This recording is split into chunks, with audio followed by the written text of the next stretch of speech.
Good afternoon, everyone. Thank you for coming to our Board of Supervisors meeting, and I'm going to go ahead and call it to order. Our regular meeting for August 6, 2019. As usual, we will start our meeting with an invocation, and today we're honored to have Pastor Jacob from the Christian Arabic Church. Pastor, if you would come up, and that will be followed by the Pledge of Allegiance led by Mr. Peterson. I would like to start with a reading from the book of Jeremiah, chapter 29 and verse 7. It says, seek the welfare of the city where I have sent you, and pray to the Lord on behalf of it, for in its peace and welfare you will find your peace and welfare. Let us pray. Our Heavenly Father, we thank you for giving us the opportunity to serve our community in different ways. And thank you for being the source of wisdom and guidance today. We come to you, Lord. We come to you today asking for your guidance, your wisdom, and support, help as we begin this meeting. We seek blessings on the tasks before the board today. Bless their efforts with clear insight. Bless their deliberation with wisdom. Bless their work with clarity and accuracy. And bless their decisions with what's best for the citizens of Goochland County. We ask these things in the name of Jesus Christ. Amen. Thank you. I pledge allegiance to the flag of the United States of America and to the republic for which it stands, one nation, under God, indivisible, with liberty and justice for all.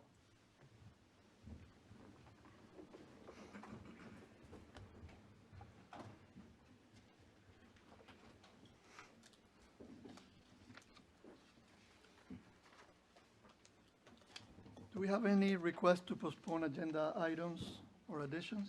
Mr. Chairman, if I could just have one amendment for the board's consideration. I'd like to add to the end of your consent agenda.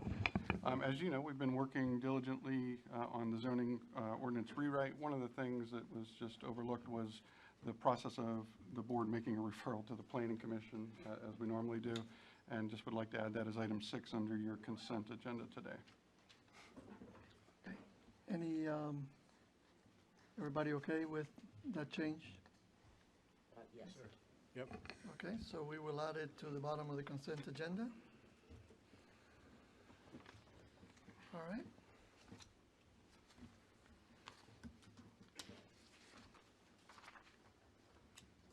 For my comments this afternoon, I want to take the opportunity once again to thank and congratulate all our employees who participated in our finance project implementation. I speak from experience because I've spent many years in corporate America leading projects, and it's not easy to deliver projects on time and on budgets, and these folks did it well, and the system is working very well. So thanks to all of you who participated, both from the schools and the county and the treasurer's office. Thank you. Mr. Budesky, your comments? Thank you, Mr. Chairman. I would echo the comments about the team that implemented that system. Going live on July 1 was no short feat and did it gracefully. We worked through a lot of issues over the year, and as the team we were able to work through those successfully for that. We celebrated today, but we're phase 1 through a 3-phase project, and we got a lot of work to go, and I just want to make sure the team knows that we are grateful for all of their efforts. We'll continue as they always do. I did want to share, not that I want anyone to leave our meeting, but at 3:30 today, the State Secretary of Agriculture will be joining Goochland County at the Farmers Market across the street, because this is National Farmers Market Week.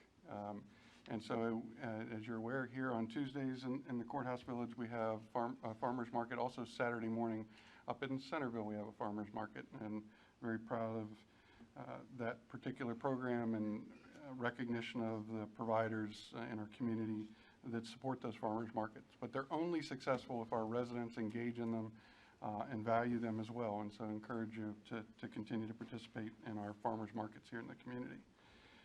Tonight, if you don't plan to come to our meeting, or between 6 and 7, we extend an invitation on behalf of the Sheriff's Office for the Sheriff's Night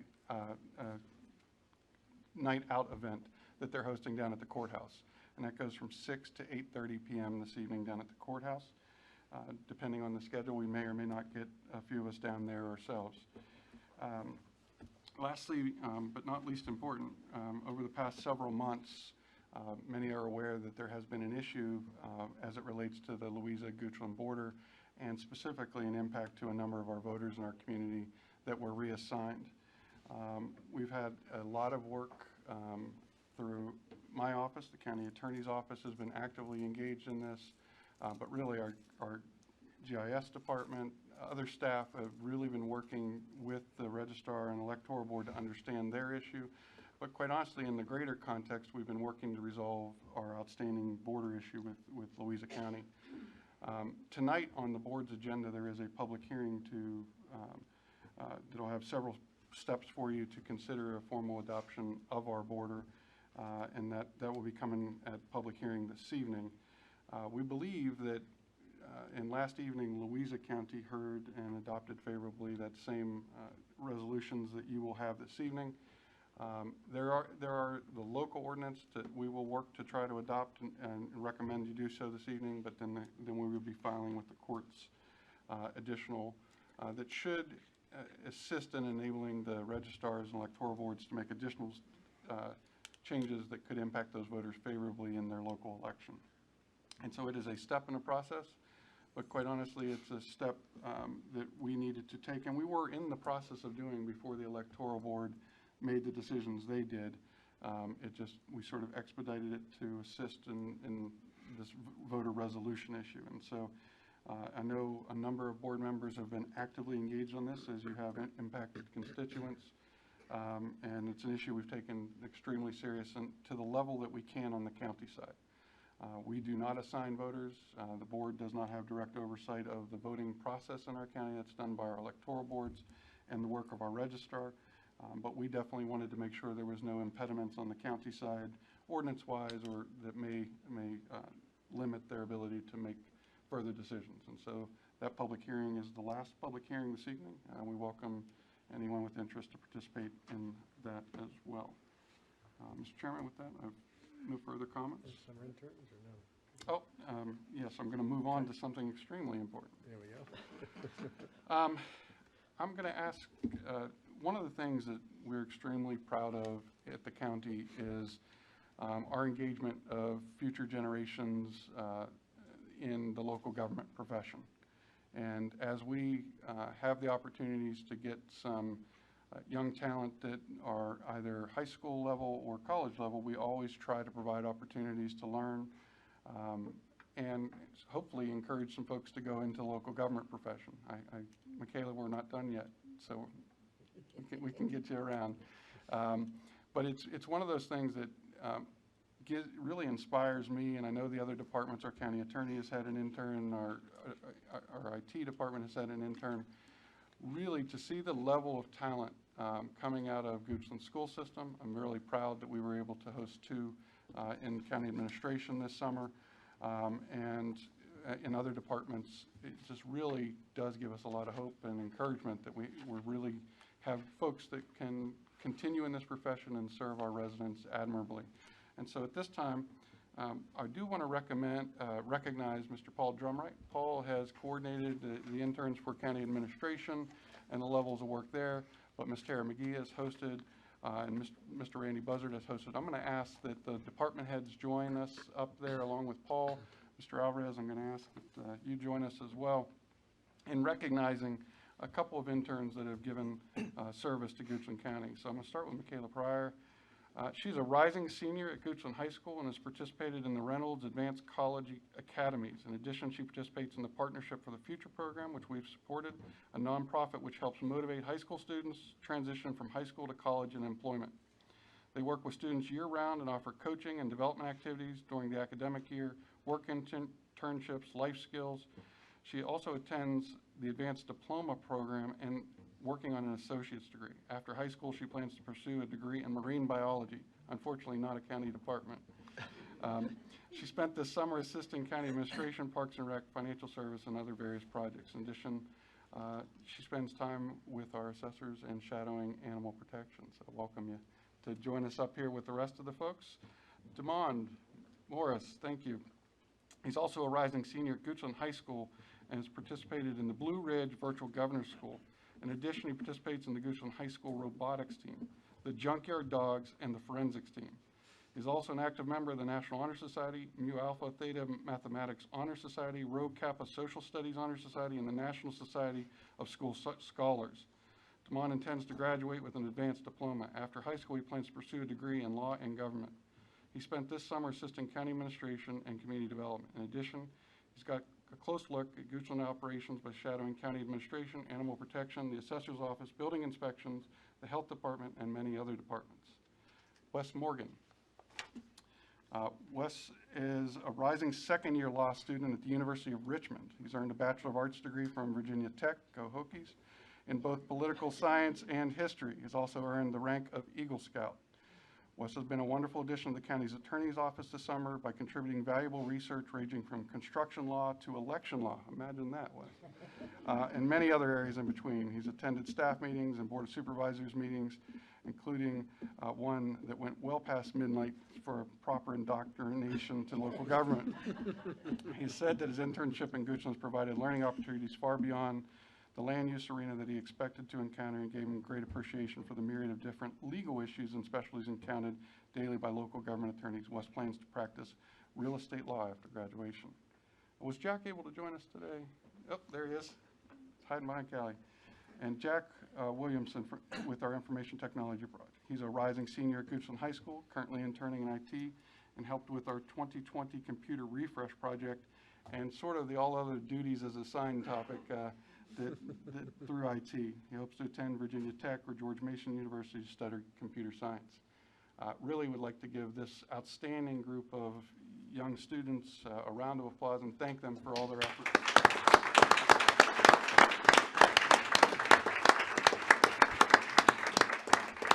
Mr. Drumright, do you have a backup photographer? I do. Okay. Big man assigned the duties. Oh, yeah, he sent a picture. Yeah, he's assigned the duties. Couple more people coming in. We're gonna have them like stagger. 2 rows. Yeah. We're actually gonna wanna have. Here, step forward a little bit. There we go. Now, we got it.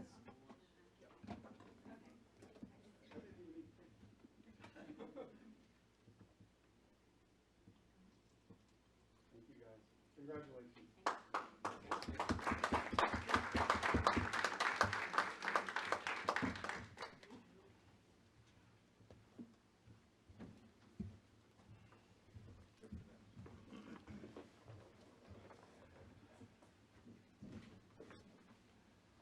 No, I'm done, sir.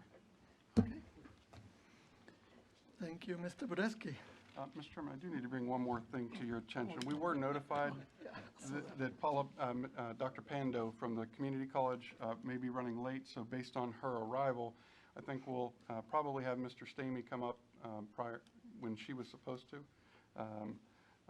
Or actually, we'll let Barbara go, and then Derek, you can jump in, and then as soon as she gets here, we can have her come on in. Sounds good.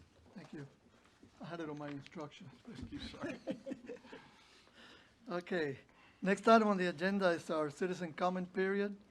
If you'd like to make a comment about any topic important to Goochland County, please step forward, state your name and address, and try to keep your comments to about 3 minutes. Thank you.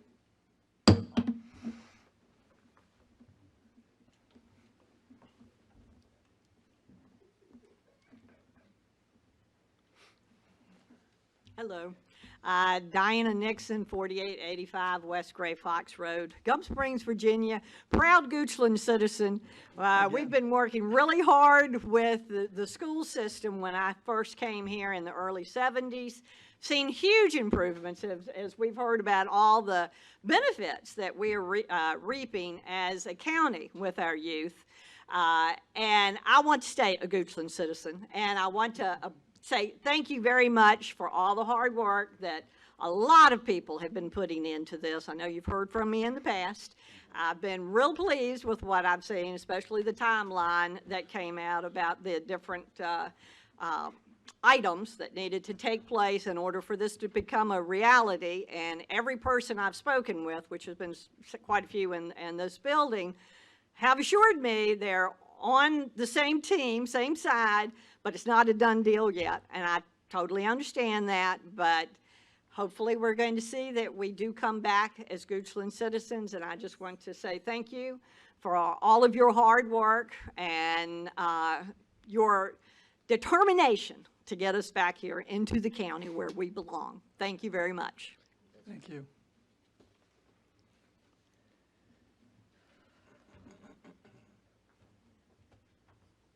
Mr. Chairman, Mr. Badesky, Jonathan Lyle, 1521 Mannequin Road. I did want to just amend Mr. Badesky's comments. There is also a National Night Out event going on in Centerville in front of the food line. So I think the Commonwealth's attorney is hosting and sponsoring that. Mr. Lau, have you confirmed that? I have not. So that, well, then strike that from the record. Is there a rewind button? We're still in 3 minutes. Yeah, I understand. Now, I'm not going to need them all, I don't believe. But I did have the benefit of sitting in the Finance Committee meeting, and I want to take a moment to thank this board for the commitment they have made both to public safety and to social services. I personally felt very unsettled after the events of this past weekend. And in my hierarchy of what government's supposed to do, public safety comes first.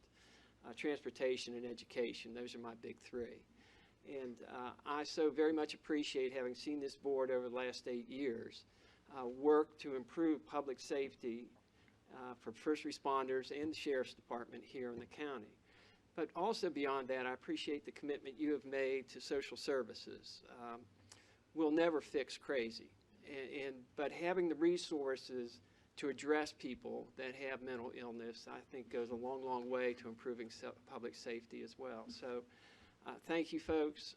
It is, again, my top priority is to see our government, local, state, and federal, address public safety issues. I really do appreciate what you folks have done budget-wise, staffing-wise, and I'll just say thank you and be done with that. See you at 7.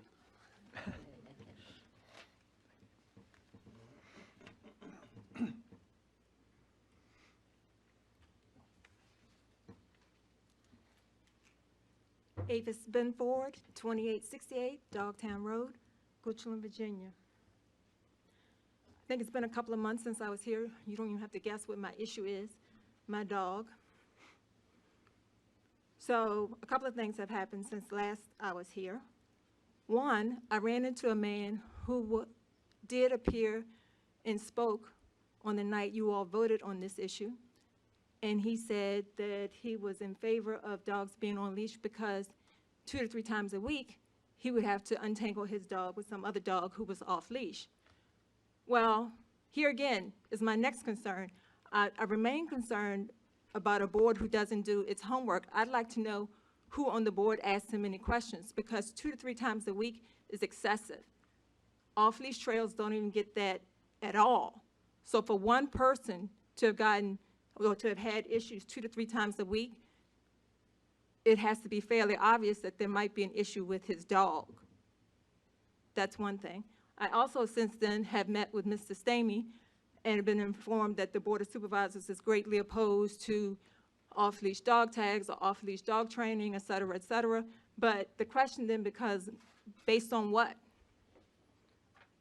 Because you didn't have a fair hearing. It didn't even occur to you in a vote or in a hearing on the night that you voted when no one showed up to oppose. You didn't think that in rural Goochland that was odd? You can't govern Goochland this way you got elected. You can't use social media strategies. Most of the county doesn't even have internet. So where was the outreach? You should have been at least concerned that you weren't making a fair and balanced decision. Rockville, Maryland has multiple times the population. 6 times the population of Goochland is a mere fraction of the size geographically, right next door to Washington, D.C., and they have off-leash dog tags. And we are a rural community. So I will be back again and again and on the same issue. And I am keeping a log because I am seldom at the trail with anyone else on the trail. But you want me to walk my dog that I've been walking off leash for 9 years on a leash, and there's absolutely no one else on the trail? And then tell me you did your homework. I don't believe it. Thank you, Ms. Binford. I would like to add that I don't know that we have fully discussed having a license for off-leash dogs. But we have talked about removing this ordinance, and I don't think we have the consensus on the board to do it. And I'll tell you a quick story. Years ago, when I was living in Henrico and I was a pretty serious runner. I was running in Deep Run Park, and a nice dog came running at me from the back. It was a nice dog. He wasn't trying to hurt me, but he jumped on me and knocked me down, and I was injured. So to me, I think the way we wrote this law to only apply in schools and county parks, I think it's a compromise to a leash law throughout the entire county. But I'm not speaking for the rest of the board, I'm speaking for myself, but we'll continue to look at it. Obviously, you'll continue to remind us, so we appreciate your input.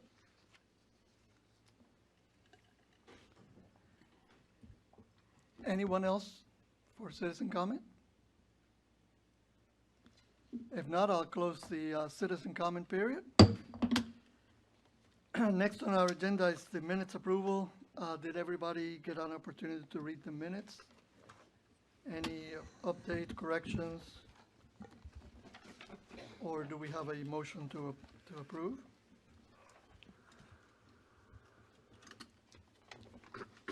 Mr. Chairman, I move approval of the meeting minutes for, July 2nd. July 2nd. yes, thank you. We have a motion. Do we have a second? Second. We have a motion and a second. All in favor, please say aye. Aye. Opposed? Motion carries. Next, we have reports. And as usual, we start off with VDOT, and we have Mr. Nguyen.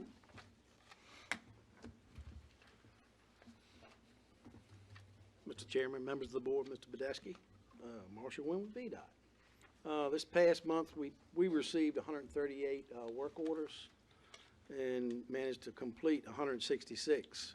Those work orders are probably from previous work orders we have encountered in previous months. We had 14 after-hours call-outs. Basically, through this month, we've been cutting secondary roads, grass, and that sort of thing, and we started on our second cycle of primary mowing. Currently, that's underway. Surface treatment is still, they're still working on surface treatment and some paving work. Our construction staff. I really don't have any other thing. Maidens Road Bridge is underway now. I don't know if y'all have any questions about that, but they started last week, basically. And they've started pulling the deck off of it, doing it a little slow. They're doing it a way I wouldn't do it. They're jackhammering all the asphalt off of it first, and then they go pull the decking up.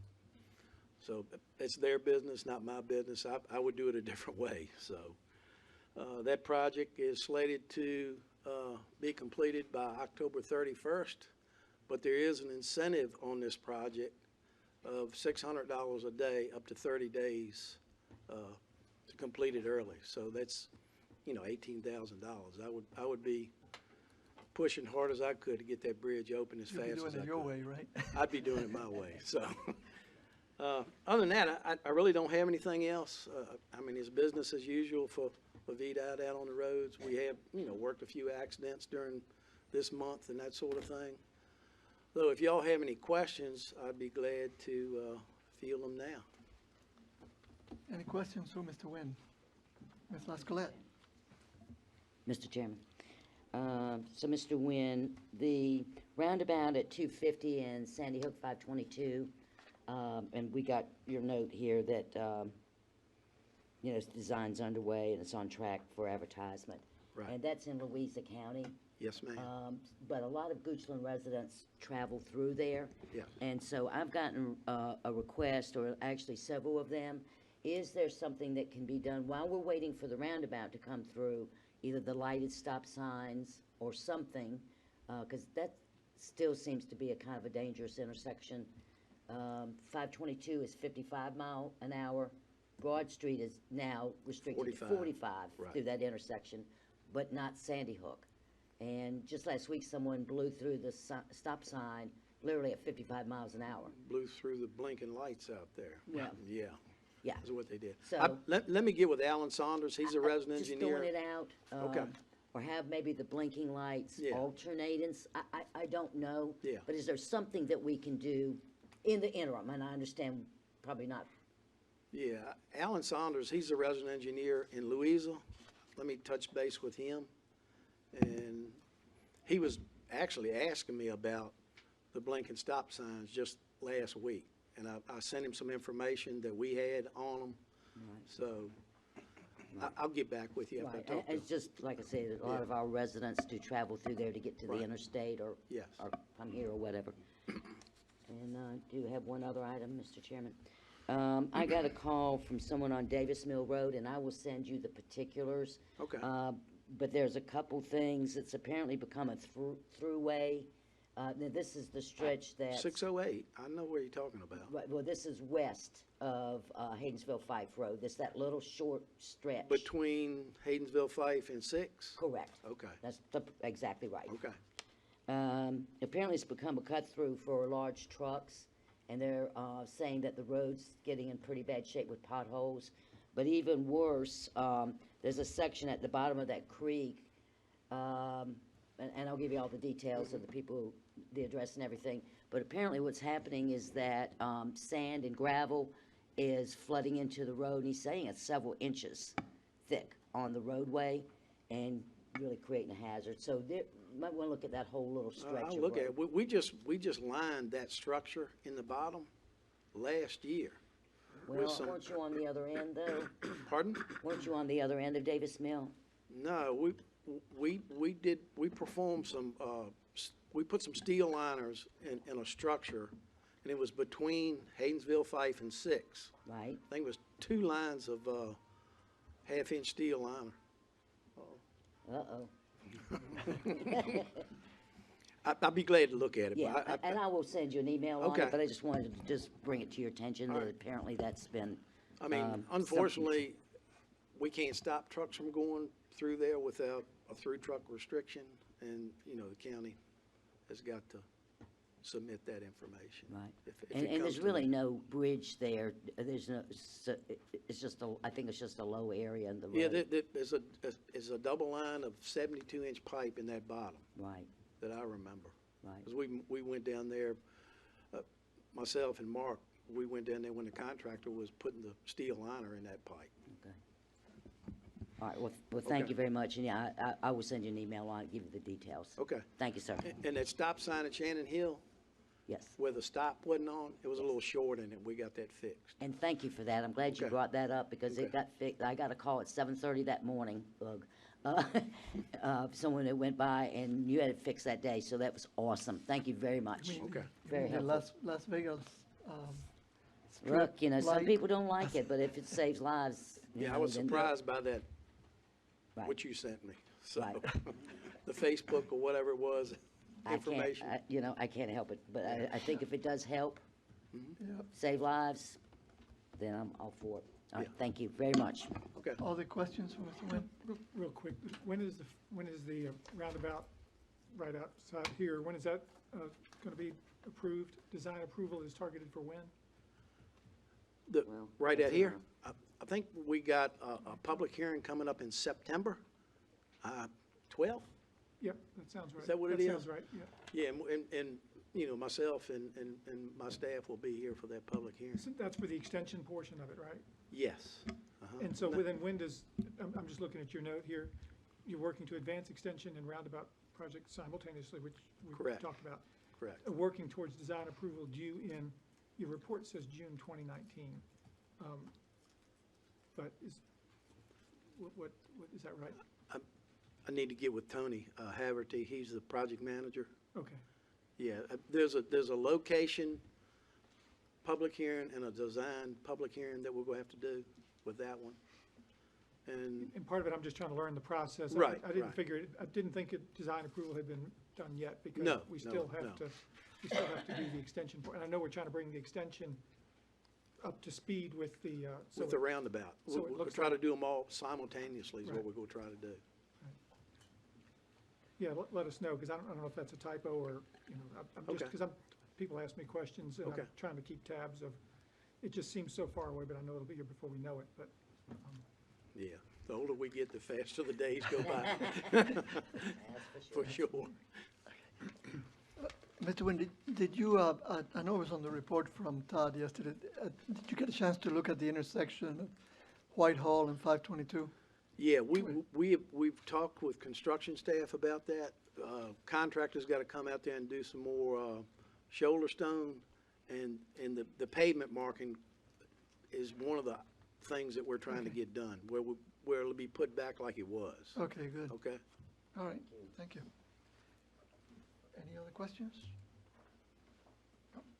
All right, thank you, Mr. Wynn. Next is Ms. Parrish with the introduction of new county staff. Good afternoon, Chairman, members of the board, Mr. Podesky.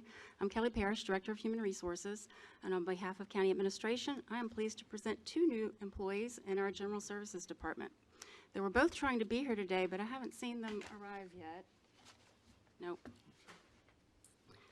So, due to a resignation, James Cook joined the Convenience Center as a full-time attendant on July 1st. James comes to us from Powhatan County, where he gained experience as a part-time attendant. Also due to resignation, Winnie Chenault joined the Convenience Center as a part-time attendant on July 16th. Winnie comes to us from a family construction background where she gained experience using different types of equipment and machinery, assisting with lawn care and snow removal. So we welcome them both. Thank you. Thank you.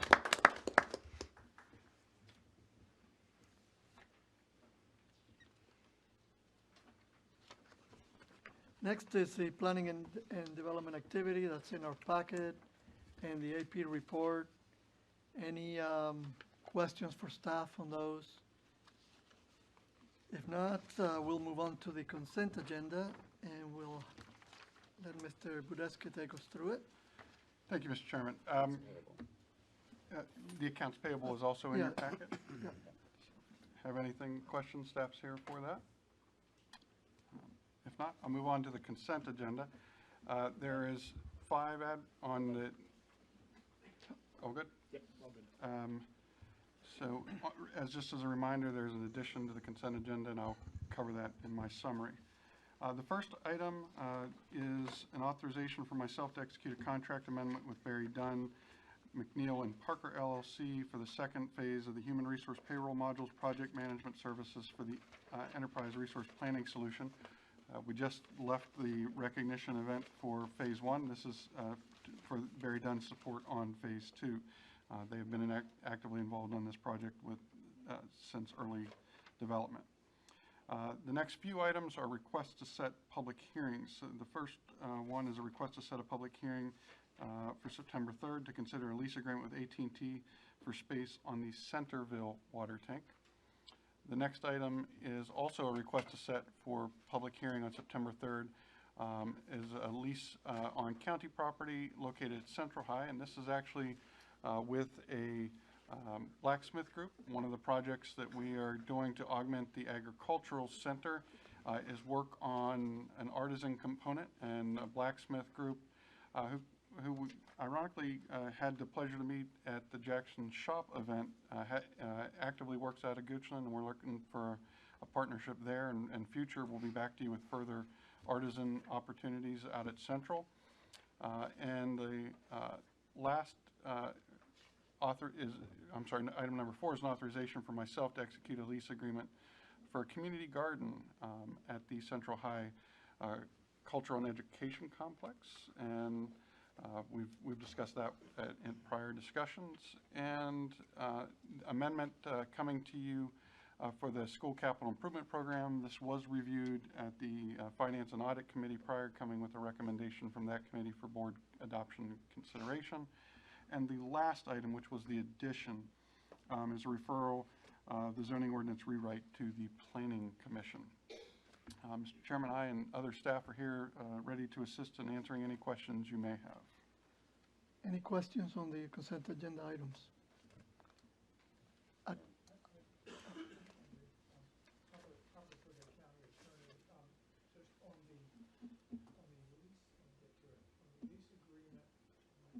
Do you have your microphone on? Sorry, there, now.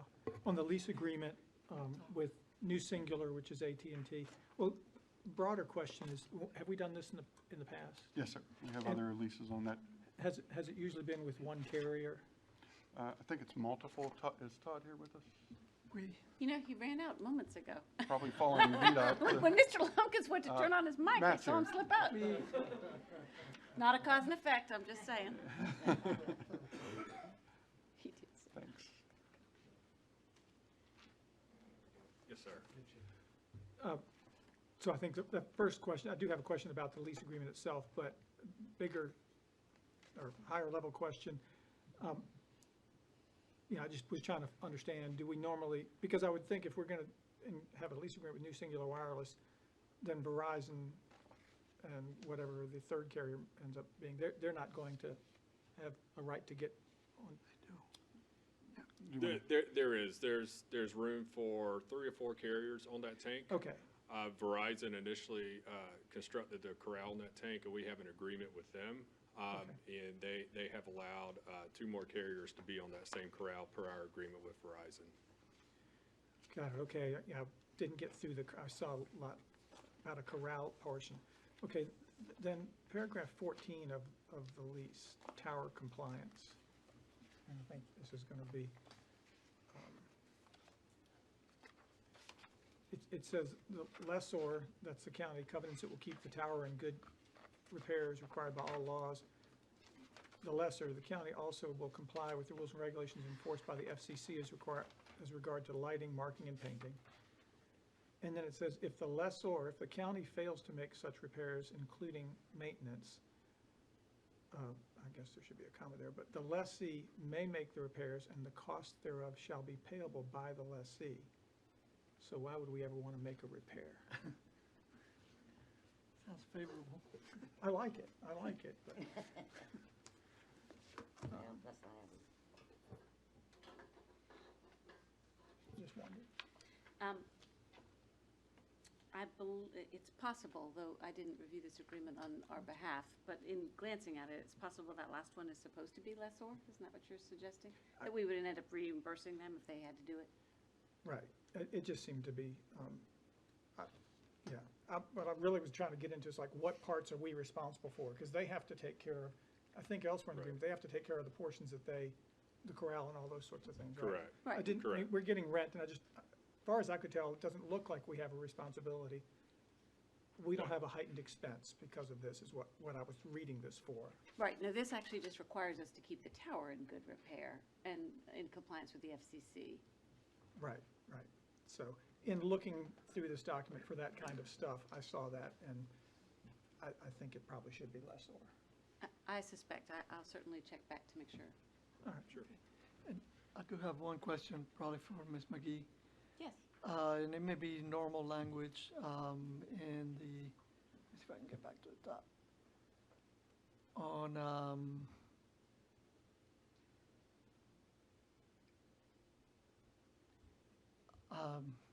section 3, term rental, electrical, paragraph A. It states that at some point in here, from time to time, that the payment is supposed to be made to Goochland County or to some such other person as defined. Why would we ever define anyone other than the county?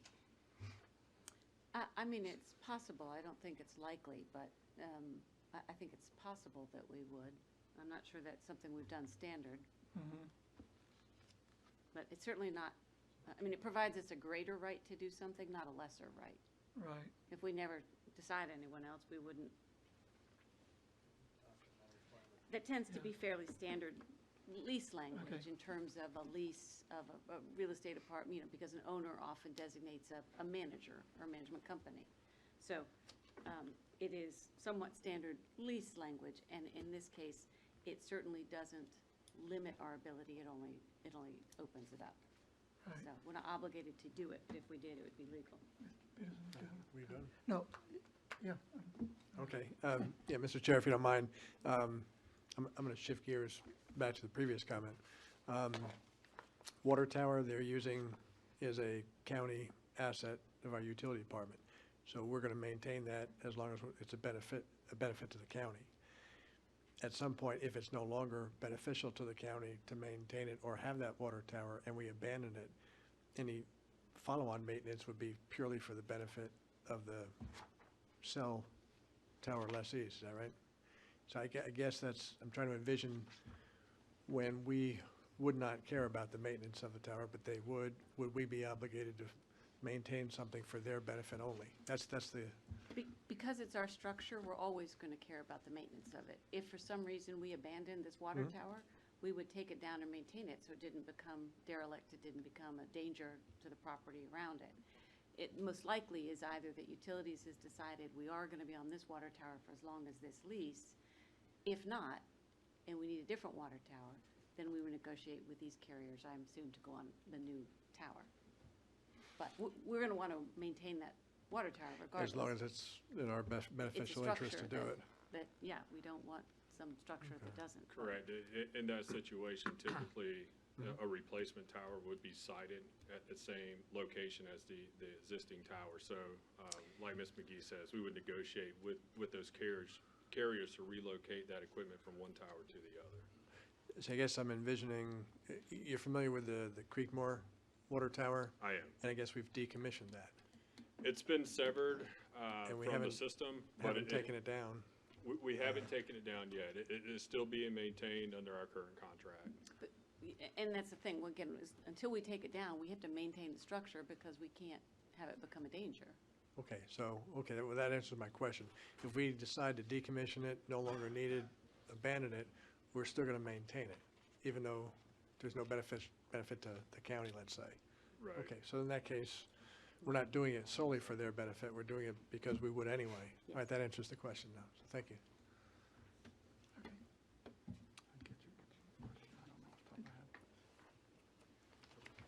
With respect to Mr. Lumpkin's question, I would ask the board to, authorize the agreement, the execution of this agreement, subject to if we need to correct any grammatical, typographic error within it. Yeah, I'll make a motion to that effect. But is somebody here from the schools that can talk a little bit about the bird project? Anybody? Doc? that's why it's, Okay.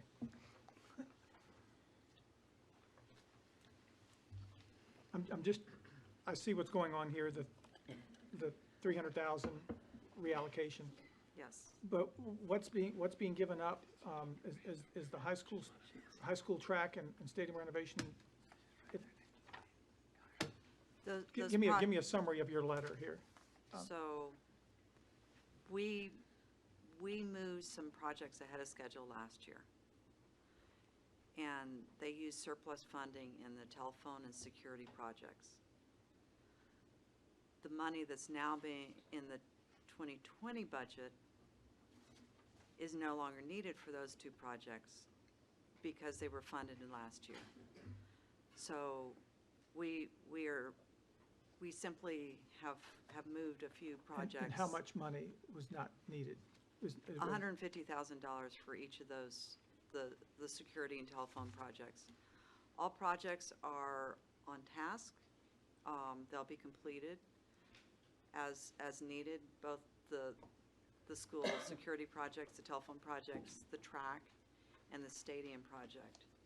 And so we're going to use the surplus funds from those projects to complete the bird generator project. Okay. All right.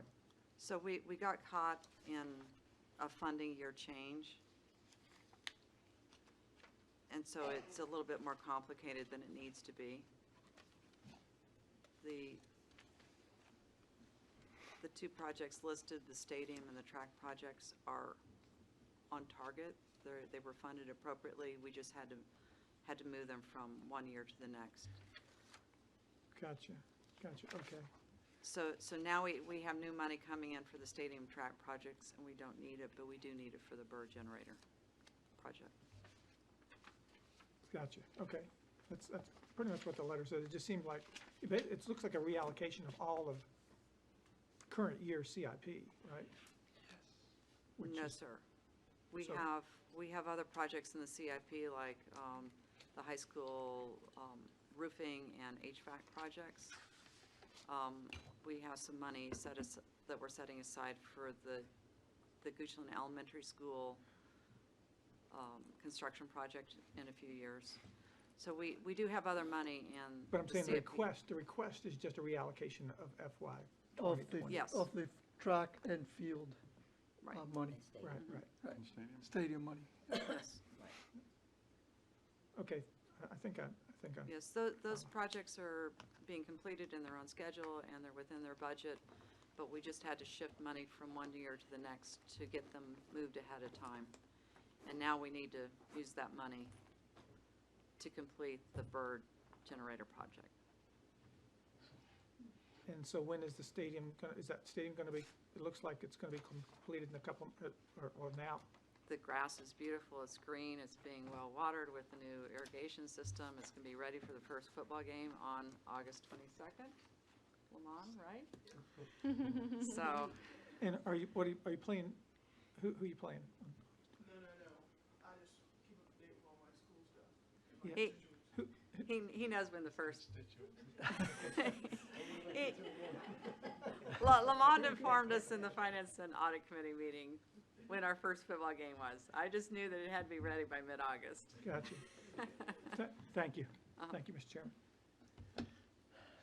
Oh, Any so other- I'll move that we approve the consent agenda item as presented, subject to the county attorney checking the singular AT&T paragraph 14 and authorizing her and the county administrator to make any corrections that they deem appropriate to that provision.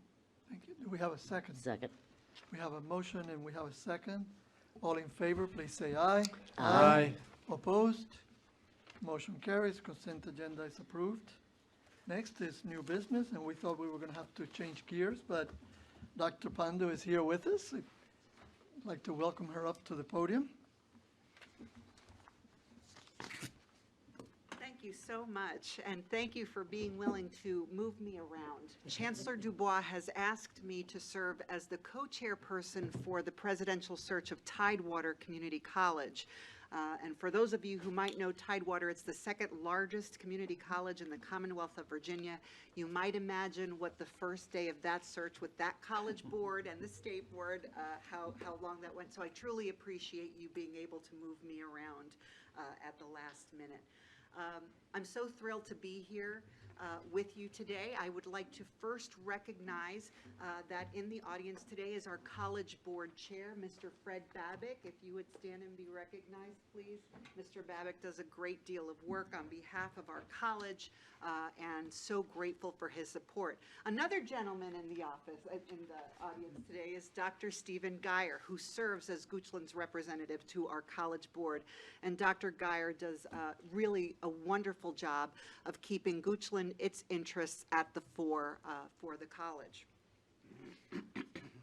It's hard to believe that one full academic year has passed since I arrived at Reynolds Community College, and it's been a wonderful year. I remember about 3 weeks after I began sitting in our Goochland campus with Mr. Budesky and Dr. Raleigh. Is Dr. Raleigh here? I thought I saw him here. Dr. Raleigh, and my question to them was not about the Goochland campus, but about how we serve Goochland, how Reynolds Community College serves Goochland. And my interest had less to do with the utilization of the site and more to do with our fulfilling our mission to the people who live in this remarkable community. And we had a wonderful conversation talking about the real needs. I'll never forget something that Dr. Raleigh said that I've carried with me throughout the year, that in Goochland County, everything from dirt floors to marble floors and everything in between, that there is significant need.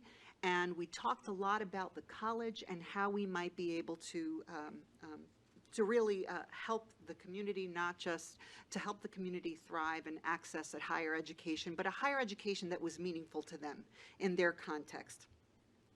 In 1 year, we've had to make a lot of difficult decisions.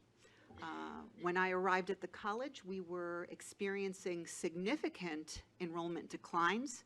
And while the economy would suggest that enrollment declines are cyclical, that when the economy is good, we don't enroll students. When the economy is bad, they line up. And while that was certainly the case across the country, our enrollment decline was a bit sharper. And so we started doing some deep diving into what that might be about. And here's one of the things that we understand about the students that we serve.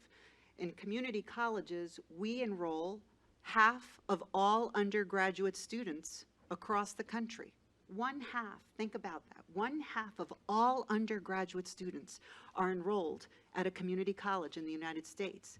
However, we enroll a disproportionate number of students who are poor, a disproportionate number of students who are first generation, a disproportionate number of racial and ethnic minorities, and a disproportionate number of students who are considered non-traditional in that they're going back to college after many years outside of any kind of formalized education.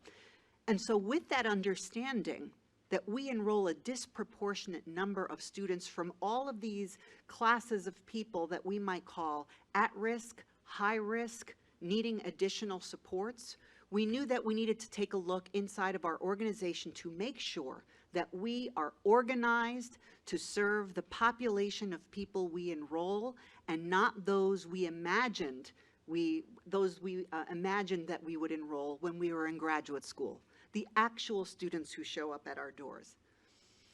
And so we've started taking a real hard look and a new focus around 4 critical areas. And these 4 critical areas will have a direct impact on the students who enroll from Goochland, but our entire service region. The first thing that we're focusing on is an investment in our faculty. One of the things that we learned is that we weren't having a problem necessarily enrolling new students, but a challenge in keeping students enrolled and getting them across the finish line. And one of the places where we need to tackle that directly is in the classroom.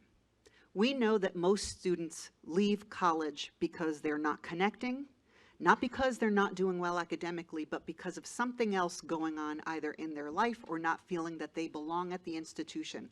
And the most important place where the magic happens, where the feeling of belonging occurs, is in the classroom. And so we are making significant investments in our faculty. That does not come for free. We made a difficult decision at the very beginning, I shouldn't say at the very beginning, about 6, 7 months in, that we were going to make our top a lot leaner. And we cut several executive level positions so that we would be able to put those resources at the front line where our students need us most. And some of those resources are going into the development of our faculty so that they understand and can assist our students who are in front of them, those students who may feel self-doubt, those students who feel that they may not belong, the students who are carrying their entire selves with them when they walk inside the classroom. We are also looking to simplify our processes, to re-engineer what it is that we do with the end user in mind. Not our habits, not the way we prefer to do business, but the way that makes sense for that student inquiring about the college. How can we simplify so that it's not the Hunger Games, whoever survives gets to enroll, but we can actually simplify all of our processes and procedures with their success in mind. A lot of focus on that. We are supporting our students with those out-of-classroom supports, which we know make a significant impact on a student's decision to decide to stay in college or to leave. We've opened up food pantries on all of our campuses because we know that many of our students struggle with very basic needs. We are creating mentoring programs that did not exist before. As we know, self-doubt is the kiss of death for so many students. Getting on probation your first semester in college is pretty much a guarantee that you will not complete a degree or a credential. So how do we get our students of all ages and all backgrounds on the right track early and monitored often so that they cross the finish line? We're also connecting with Single Stop, and you'll see that here on our Goochland campus as well. Think of Single Stop as the Amazon.com of all the kinds of benefits and services that are left on the table every year. If a student is coming to our food pantry every day, we might know that they're eligible for SNAP benefits.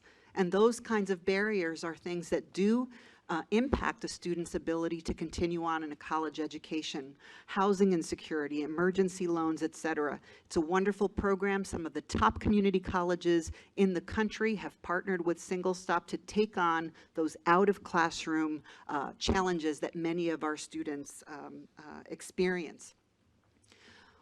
We're also really focusing on the jobs that pay. I have a slide later on. It probably should have been before. Community college is not a destination. No one thinks, I dream one day of completing Reynolds. They dream about getting a bachelor's degree, and Reynolds should be the best pathway to that bachelor's degree. Or they want a good job with a living wage, and Reynolds is the best pathway to that. And we wear that with great pride, that we are the best pathway to a job or to further education.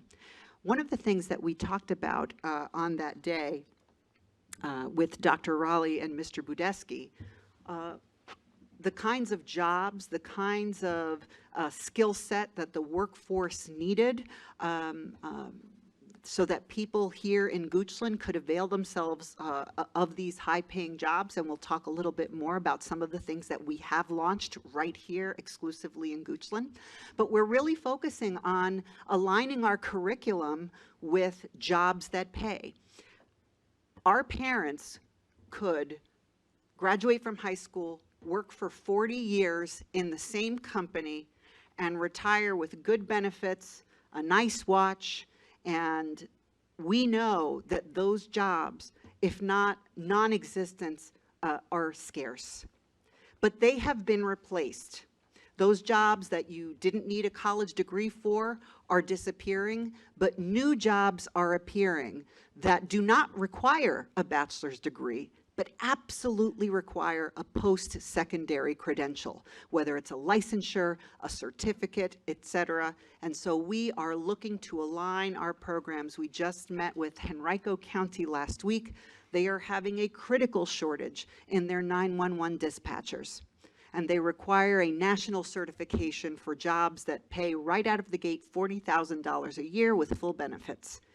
And so we are bringing in our criminal justice folks, our psychology folks, to put together a program where they will have a pipeline to 911 dispatchers through the college. So we're really looking to focus our curriculum, our programs, so that students who are perhaps not interested in completing a bachelor's degree today have a path to a job with a living wage.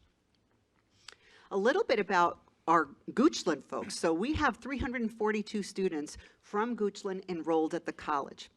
15% of them are first generation, and almost 20% of them are considered non-traditional in that they are 25 or above. This year, we had 27 graduates from Goochland, and I'd like to show you who they are. These are from the Goochland Advanced College Academy. You should be very proud of the way that Goochland handles their academies, very different than other schools. Other schools, it's the very top, the elite, the top 10% that even get to be considered for this. Goochland has taken a very different approach. students who have the ability to benefit, students who are willing to work hard, students who are willing to get extra help. They go through the same curriculum and they are successful. Those folks pictured behind you are the students from Goochland in the academy who graduated this year.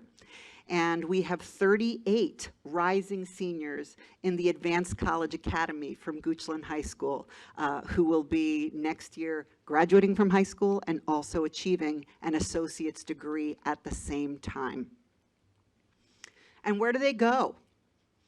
They go to a lot of wonderful places, from VCU to the University of Virginia, William & Mary. These are the colleges and universities where our graduates are transferring to, specifically those in the Advanced College Academy. And the students are using it in different ways. Some students are using it as a direct path to junior status in college, and some are using it as kind of an insurance policy, that they can maybe take a little bit of a lighter load their first year, or they can travel abroad, or they can, so they're kind of moving those credits around so that they can have the kind of higher ed experience they'd like to have versus just going in junior status. So it's really wonderful. We award over $5,000 to Goochland County residents in scholarships every year. That slide should have been before. I wanted to talk a little bit about that conversation that we had with Mr. Budesky and Dr. Raleigh. They talked about, I'll never forget, we were talking about CDL, the need for truck drivers in this area. Now, if you know anything about truck driving, I'm the daughter of a truck driver. He became a truck driver as I was a teenager, and that's when my family went from poor to middle to upper middle class in about 5 years. Truck drivers make a living wage, they make a good wage. And so through our Fast Forward program, we have opened up truck driving CDL licensure here in Goochland. We had that conversation in September. By January, we were ready to roll. In March, we held our first open house here at the Goochland campus. And in July, we started our first cohort. And we are opening up a new class every quarter. And they're full. And people are waiting. And they're asking if we might be able to open up more often than once per quarter. But you can see the wages associated with this area are quite significant, and those wages are achieved typically on day one. And so we're really happy that within 10 months of an initial conversation, we're able to roll that out. And we continue to look at what are ways that we can be responsive to community needs by continuing to communicate with our stakeholders. Another project that we're working on is in the east end of Richmond, and I share this with you because it will be the only culinary school in the region, in addition to being a front door in the east end of Richmond to all of our programs. But it will be the only culinary program. A lot of for-profit institutions had very expensive, non-accredited programs. This will be the only program in the region, but also not only the only program, but it's also an accredited program. And we're really excited about that and hope to invite you to that opening. I wanted to thank you all. The contribution and the support from this community truly is extraordinary. Again, I can't thank Dr. Geyer enough for his presence on our board and for his advocacy of the Goochland County and community. What we do matters. We saw 1,618 persons graduate in May. On Mother's Day, 1,618 persons achieved a degree. Most of the people in these pictures, and it was wonderful to watch, were the first in their family to go to college. Most are working, if not full-time, part-time, and many more than one part-time job. And through the support of the counties, the localities, through the support of the college, these people have been able to, for many of them, break a cycle. and that will be a permanent broken cycle. So we're thrilled about the work that we're doing, and hope that we continue an excellent partnership and continue that line of communication so that we are listening to what you need and not what we'd like to give you. And with that, if you have any questions, Questions for Dr. Panda?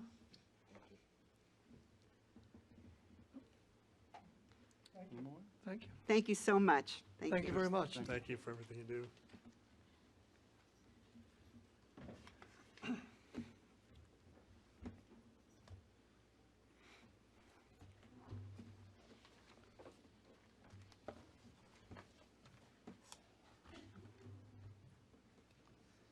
Next to the agenda is the year-end fund balance projection and fund balance assignments. Good afternoon, Mr. Chairman, members of the board. I'm here to present to you the preliminary year-end results for fiscal year 2019. We will probably be back in October to check in with you and let you know what the final results are. We're still recording revenues and a few more check runs to go for fiscal year 19. We are projecting at this point that revenues will come in at $57.3 million, which is about 3.7 above budget, and that's primarily due to interest revenue coming in about $750,000 higher than budgeted. We've had some good interest results this year, with rates being slightly higher, and also personal property tax has grown about $1.2 million over budget.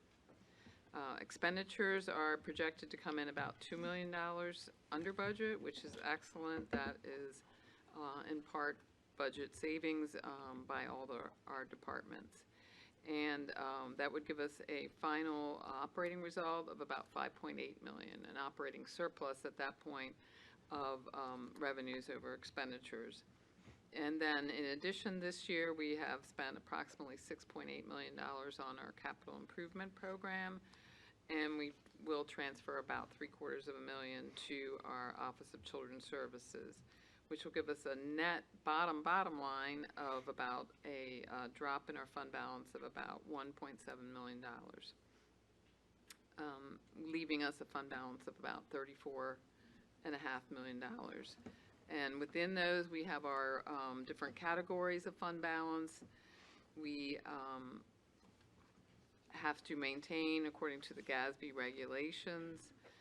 And on the second page of your results is the financial policy compliance numbers, just to keep abreast of where we're at right now. We always look at debt service expenditures. We have a policy that says our debt service expenditures should be no more than 10% of our total expenditures, and right now they're running at about 6%, leaving about a 4% favorable variance. Our target unassigned fund balance is 25% of the subsequent year's budget, and we are running at about 29%, which again is a favorable variance of about 4%. And our policy says that we should keep our revenue stabilization, we should keep the amount in our revenue stabilization reserve at 3% of the subsequent year budget, and it is at 3%. And on the following page is a list of our assignments and appropriations. Various assignments that are new in this budget, in this year end, are the highlighted ones, and in the far column, I indicate whether those are to be assigned at this or assigned and appropriated. If they're to be assigned only, they're to be set aside and held for that purpose until more is known or a better definition of the plan is given. If they're to appropriate, we're asking you for the authority at this meeting to go ahead and spend that money for that purpose. So the new assignments are setting aside the money for the capital improvement program in both FY20 and FY21, which is a great accomplishment to already have set aside the cash for 2 years of our capital plan. Other new assignments include the space study renovations. We are asking that that money be appropriated as well. That's $500,000 to complete the renovation of what was the extension office into the registrar's building and of the wing to my right, which is the treasurer and commissioner's parts of the building. There's also $250,000 just to be assigned to broadband programs, and we'll be back to you in the next month or two with more definition of that. Courthouse village studies, the same thing there. We will discuss that in further detail when we know more about what we'd like to do there. The fire rescue, the assignment and appropriation is for $490,000. That is to complete the purchase of the SCBA equipment, which is the breathing apparatus that our firemen are dependent on for the entire crew and with extras, of course, and all new breathing equipment up to the standards, modern, and all consistent so that it is interchangeable. There is a $500,000 just assignment at this point for a courthouse land acquisition, which again, that will come back to you within the next couple months. There is the social services transfer to special welfare, which you have more detail in your packet on that. We are also asking that money to be appropriated at this time. If you have further questions on that, we do have someone here from social services. And then the one that is up further on the list that we had is not a new assignment, but it's the broadband plan. This has been an assignment since FY16, but we would now ask you to appropriate that money because we would like to use those funds for a broadband study, and that will set us in place for future broadband improvements. And so altogether, we're asking for 5 different assignments, appropriations at this point. And at this point, I'd like to answer any questions you have on either appropriations or assignments or year-end results.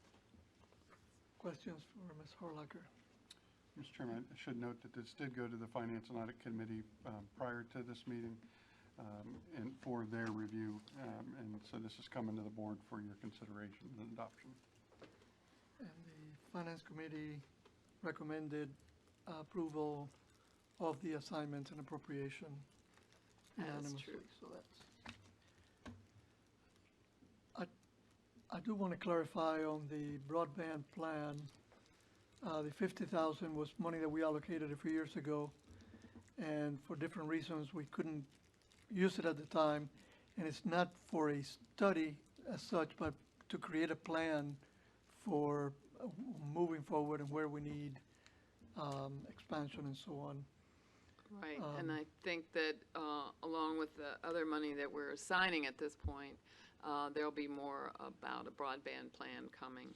Right. Yeah, we're working on a more comprehensive, that is a piece to it. Mr. Alvarez, you're correct. It's more comprehensive than just a study would acknowledge to you. It's a deployment plan. It also is a gaps analysis. It's much more comprehensive. And when we bring the collective package back to the board for consideration, we will certainly have more to share with you on that, but that's one piece of a more comprehensive strategy.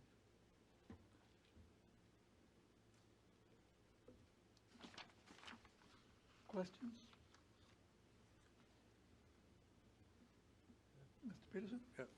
Mr. Chair, well, first of all, it looks like our conservative approach to budgeting is paying dividends again during these good times, which is a good thing, and allows us to allocate and reserve funds for projects that are sorely needed. So that's a good thing.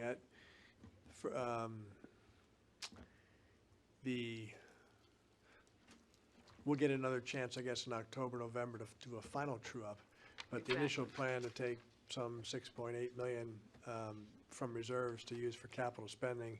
Because of the conservative budgeting, that's allowed us to reduce that from 6.8 down to about 1.7 and preserve most of our reserves in place. So that's one of the benefits, I guess, of the conservative budgeting that we've taken. So I want to just thank you for that and keep up the good work on that side of it. So thank you, Mr. Chair.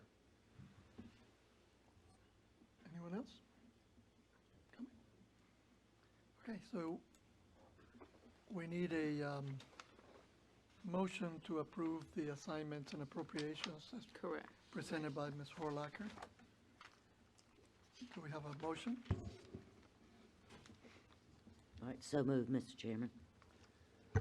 We have a motion. Do we have a second? Second. We have a motion and a second. All in favor, please say aye. Aye. Aye. Opposed? Thank you, Ms. Horlacher. Motion carries.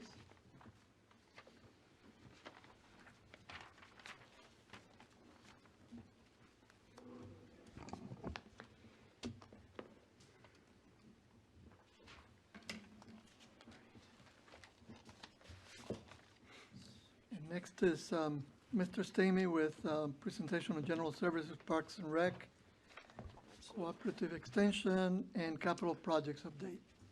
Good afternoon, Go Mr. ahead. Chairman, members of the board, Derek Stamey, Deputy County Administrator for Operations. I have the pleasure to present to you the annual report for fiscal year 2018-2019 for our General Services Department, Parks and Recreation, Virginia Cooperative Extension, as well as a capital projects update. This presentation is actually a supplement to the hard copy of the report, which I placed at your seats prior to the meeting. It is enthralling reading, and I highly support you taking a look at that, and if you have any questions, please let me know. I'll begin with Parks and Recreation in the Virginia Cooperative Extension. Key functions of our Parks and Recreation Department is to oversee and evaluate recreation programming from the county's perspective for our residents, as well as coordinating and supporting local special events, including county events and the programming and events of our nonprofit partners within the community. Parks and Recreation also plays a key role in managing and scheduling all of our public recreational facilities, whereas General Services may provide the maintenance of those facilities. Parks and Rec spearheads all of the use and all the diversified uses of all of our Parks and Recreation facilities. Some goals and accomplishments of our Parks and Rec Department. Two of our primary measurements that we take a look at each year are registrations and revenue. Registrations have gone down in fiscal year 19 versus that upward trajectory that we have seen in previous years, but that's not a bad thing. We actually reworked how we account for registrations within our software. And when you go back to the previous methodology of how we accounted for our registrations, it's actually an increase over previous years. But I did want to make that point with you all that we're not seeing a downtick in the use of the services. It's just how we're accounting for it in the software itself. Recreation revenue has gone up from the previous fiscal year. It was about a 3% increase. We did see a slight drop in our basketball programming participation, but that was actually by design. We found that by making the program too big and too top heavy, it kind of decreased the quality of the program, so staff worked to actually lower participation a little bit for our basketball program to increase the overall quality. Another key indicator for our Parks and Rec Department is our park visitation. We did see a very small uptick in visitation, which I do want to note, we really had a really tough year from a weather standpoint. And we saw, as we all know, I keep talking about the weather, but it's always there in the background for me. We had a lot of rain, a lot of snow early on in December, and that really, we could really see a hit in our traffic counters at all of our locations. It continues to increase annually. We have key visitation groups. We have a state tournament that's scheduled with our partners with GYAA next year for Hidden Rock Park. Our mountain biking groups are continuing their uptick in usage. We have LL Bean's Outdoor Discovery School, and the James River is always popular. So I would expect that number to continue to increase over time. Special events attendance. We had our July 4th fireworks. We had our annual Fall Festival. Even though it was held on a rain date at an alternative location because of the parking lot project, it did come through with the smashing success. We estimate we had about 16,500 folks at attendance for all of our countywide special events, including the fireworks, Fall Festival, the tree lighting, as well as events and programming that we held at Central High School. Some other notable goals and accomplishments for Parks and Rec. We did open and operate Central High School full-time effective July 1 of 2018. The facility is getting used at an incredible rate, both by our citizens and other groups and government organizations in Central Virginia. We hosted a public safety seminar there with Fire and Rescue, which they spearheaded and was supported by our staff. It was a smashing success. We also are seeing other cooperative extension groups utilizing the facility, and we continue. We expect that to continue as the word gets out of this great amenity that we have in our community. Tagging on to that, Parks and Rec also assisted General Services with the development and renovation of the Agricultural Center. I'll touch more on that later. They also assisted with the development and design of the Tucker Park Dog Park that we recently opened back in June. The department also was the recipient of a Playful City, or the county was a recipient of the Playful City USA designation, and obviously Parks and Rec plays a huge role in that. They also play a huge role in us maintaining our active RVA certified workplace.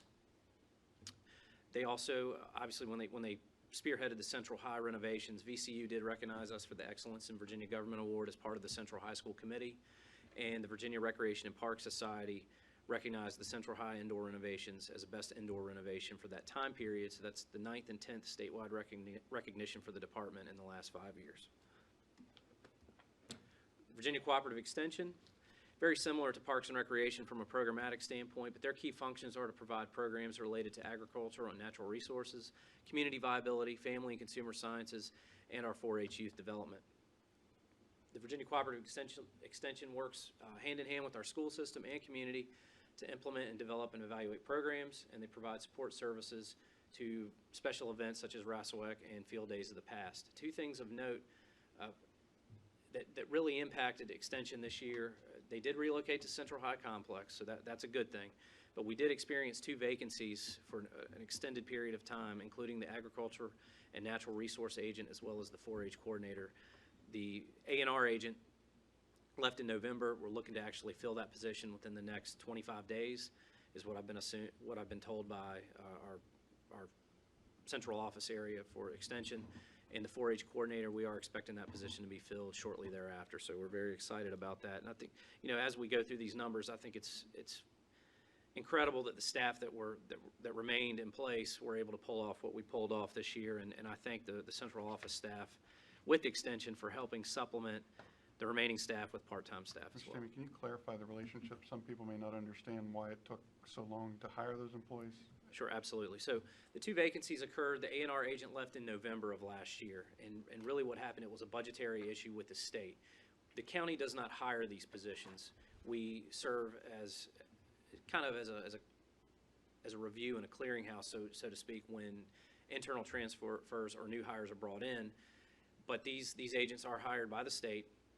We provide a contribution to offset their salaries and benefits. Because of the state budget issue, they did not fill these positions. So after some feedback from citizens and from us, we were able to help move along two positions to be filled to help bring the Ag Center and the Virginia Cooperative Extension to full staffing component, if that makes sense.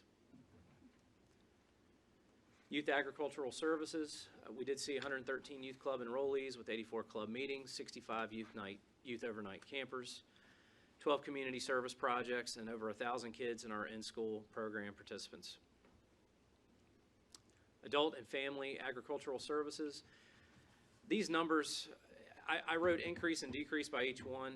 There really wasn't much of a, they're pretty static. There wasn't a huge decrease or increase from a percentage standpoint, but you can see that that's a heavy workload, especially when you're down 50% of your staff in the office.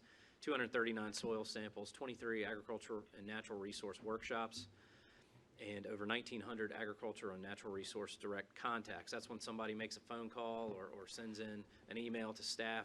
They have to respond to that within a certain time frame, and they have to record that for our measurement purposes. From a special event standpoint, the Virginia Cooperative Extension supported both Rasselweck and Field Days of the Past, and approximately 48,000 people were in attendance for those events. General Services. General Services consists of our facilities management, our grounds management, custodial services, and convenience centers. General Services maintains 28 buildings countywide, and oversees approximately 273,000 square feet of indoor space. In addition to that, our ground services is responsible for maintaining 35 sites, general government, park, schools, and public utilities. So that's everything from the islands in Centerville, where we just planted all the trees, to all of our school sites, to Leaks Mill Park, Hidden Rock Park, and the government complex where we are right now. We clean and maintain all of our public facilities. We provide solid waste services and coordinate recycling initiatives. Some goals and accomplishments for general services. We began implementing projects related to the 25-year CIP, the Public Facility Master Plan, and the County Space Study. The County Space Study itself, the actual written document is still ongoing, and we're finalizing that now, but what we were able to do is actually begin some of the projects, the capital projects related to the initial findings of that study, and that's really what we've been able to bite off here in the last 12 months. Each year we oversee and manage approximately 30 major and minor capital projects, and that's anything from an HVAC replacement to a full renovation or construction of a new structure. We did host district and state level youth athletic tournaments on our ground side, and we manage multiple county projects as the general contractor. There are many more goals and accomplishments that I could go over in this presentation, but I tried to capture as many as I could, as well as in your written copy. Grounds management, we actually prepared 98% of the fields that were requested, which is just an amazing figure in my mind. We mowed 88% of our Tier 1 and Tier 2 athletics and general maintenance areas. That was primarily impacted by our weather. Our weather really killed us in terms of meeting our time frames. Our time frames are typically for Tier 1, 5 to 7 days, Tier 2, or 7 to 11 days. We really got crushed by the rain. 4,250 acres were mowed, and that's actually a 3.5% increase. And you say, well, how can you mow more? Well, it's a total mowing acreage. It's not what you mow at one time. So we actually were able, even though we didn't complete as much as we'd like to in a certain time frame, we were still able to mow more than we had in the past. 412 fields were prepared at the request of our athletic leagues. That's actually almost a 27% increase over the previous fiscal year and a 50% increase over the past 5 years. So it's pretty amazing. We have a high demand on our facilities and a high demand from our user groups, but it's just amazing to me that staff can pull this off. Another statistic I like to use is 83 miles of field paint used. So we line every field, we mark every field, soccer, football, you name it. We used to go to Charlottesville one way with field paint. Now we go to Stanton. So it's amazing how far we go with our field paint. Our grounds employees participated in a pretty robust employee development and training program, multiple pesticide certification license, commercial driver's licenses, and supervisor and management training, and turf management training was completed by pretty much all of our staff. Our facilities management team completed 90% of their requested work orders within their desired timeframes and completed a total of 35 building inspections during fiscal year 19. 580 work orders. That's quite a bit when you've got 2 to 3 guys that are filling those work orders, and we were able to fill 522 of those within our specified timeframes. Convenience centers, increases across the board, whether it's visitation, revenue, or waste collected, everything increased, nothing decreased. We saw a 4% increase in our total visitors. That's a combined total from Western and Central for our convenience centers. Saw an 11% increase in revenue, 6% increase in municipal solid waste, and again, across the board, we saw significant increases. E-waste went up 44%, paint and oil, 33 and 17% respectively. The numbers are actually broken down in more detail in your report. General services, in addition to all these things, they also provide snow removal for all general government and county buildings and facilities. They assist with county surplus, provide event support for all of our government functions and special events. The National Night Out, our guys were out this morning, probably before most of us got out of bed, setting up tables, chairs, and making sure that the entire site was detailed for that event today. So they do an awful lot that isn't seen, but they help make these events a reality. They also provide logistical support for all of our county elections, and they implement and provide tire amnesty and paper shredding events as well. Capital projects update. Picture on the left is the courthouse security building. Picture on the right is a snapshot of the earthwork that's taking place at the animal shelter. I know everyone's really excited about that. No one more than me. General Services and Parks and Rec supported over 30 capital project events, as I mentioned earlier, large and small in nature. We also support events including the development assistance with countywide planning, such as the CIP and the 25-year public facility master plan. Following this report does include a recap of all the projects that we've completed as well as what we have in the pipeline. Focusing purely on the administration complex, we did finish the Phase 2 parking behind the Extension Office. We created 25 additional spaces and significantly upgraded sidewalks and provided improved access to that building as well for its future use. So another one I was very excited to see completed, and we're very pleased with how it turned out. HVAC replacements, we replaced all of the aging rooftop units on the sports complex gym. We had to bring in an actual crane to do that over a period of 3 days. Those units had been there since, I believe, 1982, 83, something in that time frame. And at one time, we were only operating at about 20% capacity with the HVAC, so it was much needed. In addition to that, design work continues on converting the old extension building into the new registrar space, as well as renovations to the 522 wing. The old extension work is expected to be bid this fall with potential completion in the spring. The written space study document is in its final stages, and I expect to bring that to you all for discussion in the fall. Moving on to the courthouse complex. The courthouse security building, again, another picture of that structure. Work continues on that building. Right now, we're at about 50% completion. Substantial completion date on that project is September 15th. We expect final completion on October 15th. We're currently working with the contractor to juggle some of his scheduling because there is a significant lead time due to the economy for the storefront and the ballistics glass. So we are working with the contractor right now on his scheduling to ensure that structure is completed on time and on budget. Now, if you're standing at the courthouse complex and you're looking to your right, if you're standing on Route 6 facing it, look to your right. That's what some folks call the Jenkins building. Some folks call it the Tucker Stott's old building. That building is slated to be renovated to house the Goochland Historical Society. And for your September board agenda, you will have a request to set for a lease agreement with the Historical Society for that structure with an October date to allow the county administrator to execute that agreement. That redesign and renovation would include office space, library space, storage space, as well as an open floor plan to allow for an appropriate museum space and welcome center space for the Historical Society. Directly across the street from that building, we have what some folks call the old bank building or the old library, depending on your frame of reference.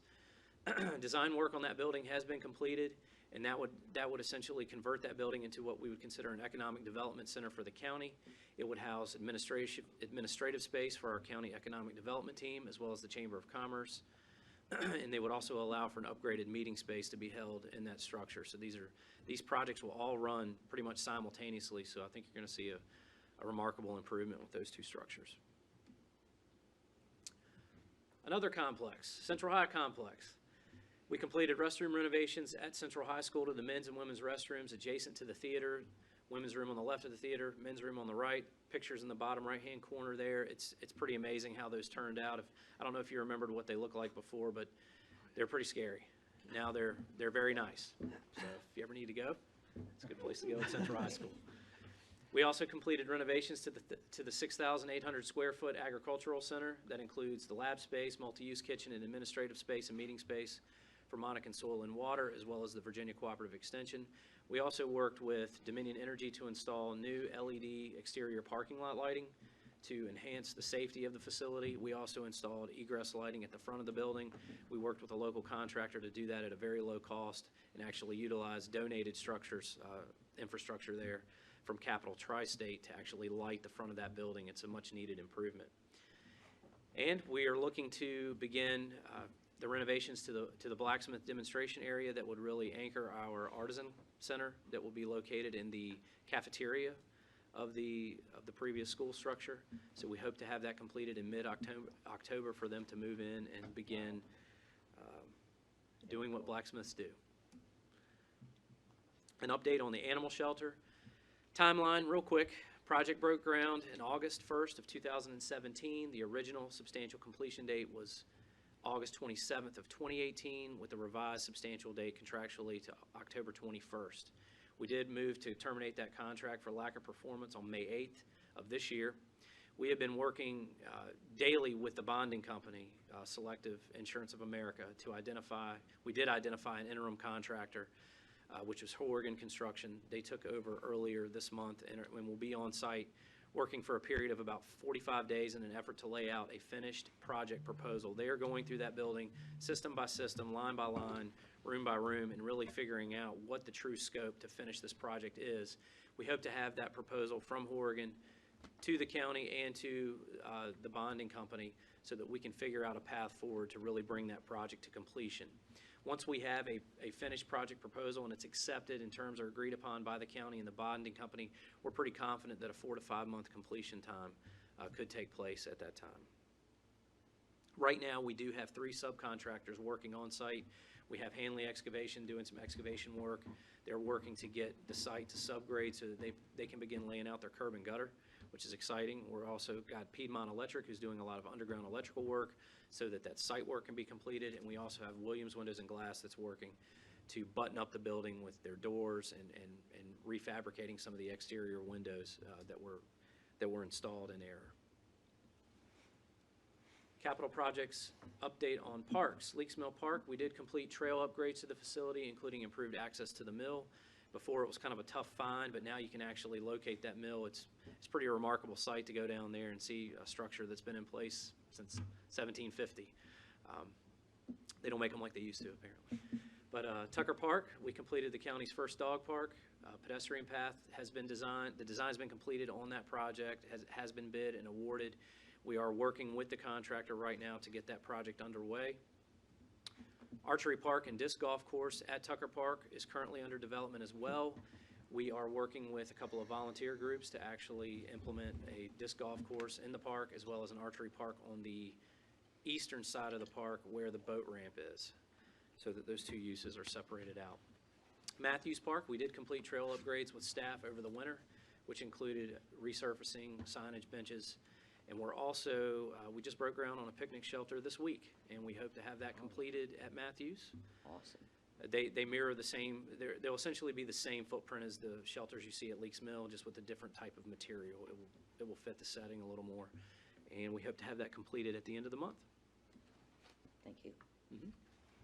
Hidden Rock Park, we worked with our partners at GYAA to make some significant improvements to Hidden Rock Park. If you haven't been out there, it's pretty remarkable.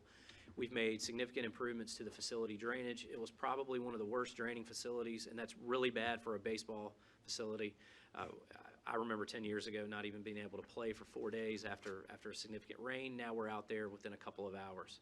We've made improvements to the drainage. We've constructed 2 covered batting cages with LED lighting, AstroTurf, and seating. And that included in-kind services and monetary donations from our partners with GYAA, with plans to build a 3rd covered batting cage on the lower fields. We also upgraded the field amenities to improve participant safety and experience, including upgraded decking, safety netting, fence guards, and windscreens. It's been an unbelievable transformation for that facility. Some other Wide County projects of note: Centerville Streetscape General Services coordinated the planting of 60 median trees. A big thank you to Community Development for assisting us with that. They actually got the grant for that, and we implemented the planting of those trees. The Oilville Park and Ride, we are actually working on an agreement with the adjacent property owner to allow us to tap into an existing power source across the street from the Park and Ride, saving about $50,000 on the construction of the lighting system for the Oilville Park and Ride. I'll bring more information to you as I have that. The Gateway Sign Program, we did take that program to our citizens for input at your spring town halls, and we are awaiting VDOT approval, and then the signage can be bid once those finalized designs have been established. We're looking to complete at least a minimum of the 2 primary gateway signs as you enter the county on Route 6 and 250. And lastly, at the library, we did replace all HVAC components and systems that work wrapped up probably 3 weeks ago. So with that, be happy to address or answer any questions. Questions? Lumpkins. Thank you. You guys continue to do an awful lot with what seems to be limited resources, and it's awesome. I've got a couple things in your slide just prompted me to think about marketing and information and promoting, particularly on the Parks and Rec side. And let me ask a question. when you were back a few slides, in the very beginning slide and then the back a few slides, you don't need to go to it. Okay. There's a basketball, there's a logo, a painted logo, and I think it's at Central High with the bird, is that right? Is that- Yes. Does that have significance to that school? Yes, it does. We Okay. actually, during the process of meeting with Central High, folks that went there and attended there, we were actually able to acquire, it's either the original logo or a second-generation logo from the school. Gotcha. And we tried to tie that logo in every element of the school itself. So you'll see that Eagle logo at center court. It's on the wall. It's in all of the artwork throughout the Yep. building. It's also on the front sign. So yes, sir. Good, I didn't know that, I figured it did, but, so you, here, in the paper you left us here, tourism efforts. Together with economic development, Parks and Recreation began the undertaking of creating a tourism plan for Goochland County. Once the plan was formulated, it was decided that Parks and Rec will own the marketing and informational piece. And then I go back a page earlier. As of FY19, Parks and Rec is comprised of 4.5 full-time staff. And then you go through and tick who those are. So I'm just wondering, do you have the resources? Well, really what the tourism effort is going, and Mr. Brodesky, y'all are closer to this, but what we're doing right now is we're going to serve as a conduit from a tourism standpoint. We're not going to implement any type of program to bring folks in. What we're going to do is provide information. So what we've done is we've reached out to use our current internet company, Civics Plus. We had a conference call with them earlier this week to talk through how we would actually develop a tourism website. We're going to try to collate all the information and really provide, just to be a conduit, so that when folks come to Goochland County, they know what's going on. Yeah, I think what's in there, what that was specifically referring to is how we divided services. If you recall, a couple months back, brought you the Economic Development Strategic Plan and said, we'll be back to you with a tourism plan. That plan has not been fully baked, but the folks in economic development are focusing more on business attraction and business retention. Tourism, because we shifted under Parks and Rec primarily because of the facilities and amenities touches that those folks already have. We did not, and while we may partner with folks on tourism efforts and help promote and those kinds of things, the discussions we had back when we did the retreat with the EDA, I think there was more of a theory of that we weren't going to be investing in the establishment of more events or destination kinds of things at this time. We were going to support our community and the existing events and initiatives that are going on. And so what Mr. Stamey is referring to, the plan we're going to bring to you is going to be incremental. It's going to be very basic, to be honest with you, at first, of just sort of codifying what it is that we have and creating a home for it. But then it's going to be iterative in the sense that we hope to develop upon that, just as we did the other economic development strategic plan pieces with you, over periods of time. But to your question that drove this from a resource standpoint, we believe with the resources we have, we can do that level of work. If we decide that we want to branch out into different things, we would need to revisit that resource effort. Got it. Yeah, I mean, and again, I remember that it's very preliminary, but, owning the marketing informational piece of a tourism plan, I just don't see that happening with the staffing that you have. But I get that there's a lot more coming, I understand. And part of as you were presenting, things that were floating in my head were, how do you promote events, specific parks and recreation events? Is it? Sure. We promote through print media, social media, things that if folks send us something and we can share it and it's appropriate to share it, obviously we can't promote everyone's event, but right. if it's tied to something that we typically support, then we promote it. So who handles that, like your Parks and Rec manager? Yes, or? Jessica handles Yeah. pretty much all of that information and disseminating that information. And we also have an county event-specific page in the program guide. I believe it's page 3 or 4. So when you flip to that page, it has everything incrementally listed from a date standpoint. Gotcha. So jumping over to Goochland Historical Society, I didn't have a chance to look it up, and I don't remember. Maybe I have heard. Who owns the current land and building that they're in? They own that. Okay. To my knowledge. Okay. So they're moving out of there. Yes, sir. And they'll have a lease with us, long-term lease with us? Yes, sir. On the gateway signs, when you're wrapping up, is budget and finance question, is 2 gateway signs going to tap us out on that money that we had? At this point, I don't know. I've requested cost estimates with our preliminary design of, I'm sorry, not the preliminary, but the site-specific design work of each gateway sign, of the primary gateway sign, so I've asked for cost estimates. I'll have a better idea of that once that's completed and VDOT's approved the design itself, because how they approve it will actually impact costs. We'd like to believe we'll have Hope so. some extra funding to move on with other signs that we have identified, but we wanted to get the 2 monument signs completed first and then move on with the other entrances. I remember, we looked at that, for some reason, 150 sticks in my mind is the number that. That was what was originally Okay. set aside And I for the remember, I've just program. kind of been, every time we talk about it, I'm like, I wonder how many signs we're gonna get out of it, because there was a big design component and all that stuff. The monument signs are the ones. I hope it's more than 2, I guess. Well, the secondary signs are simply pole signs with a ornate feature on it. So I think we're going to get it's going to cost less to do those, I believe, and it's something that we can probably install ourselves, so. That sounds good, thank you. No problem. Questions? Any other questions? Mr. Chair? Yes. First of all, Derek, I don't know how you get done what you do with the resources you have, but you're doing a great job, so thank you for that. Very efficiently run.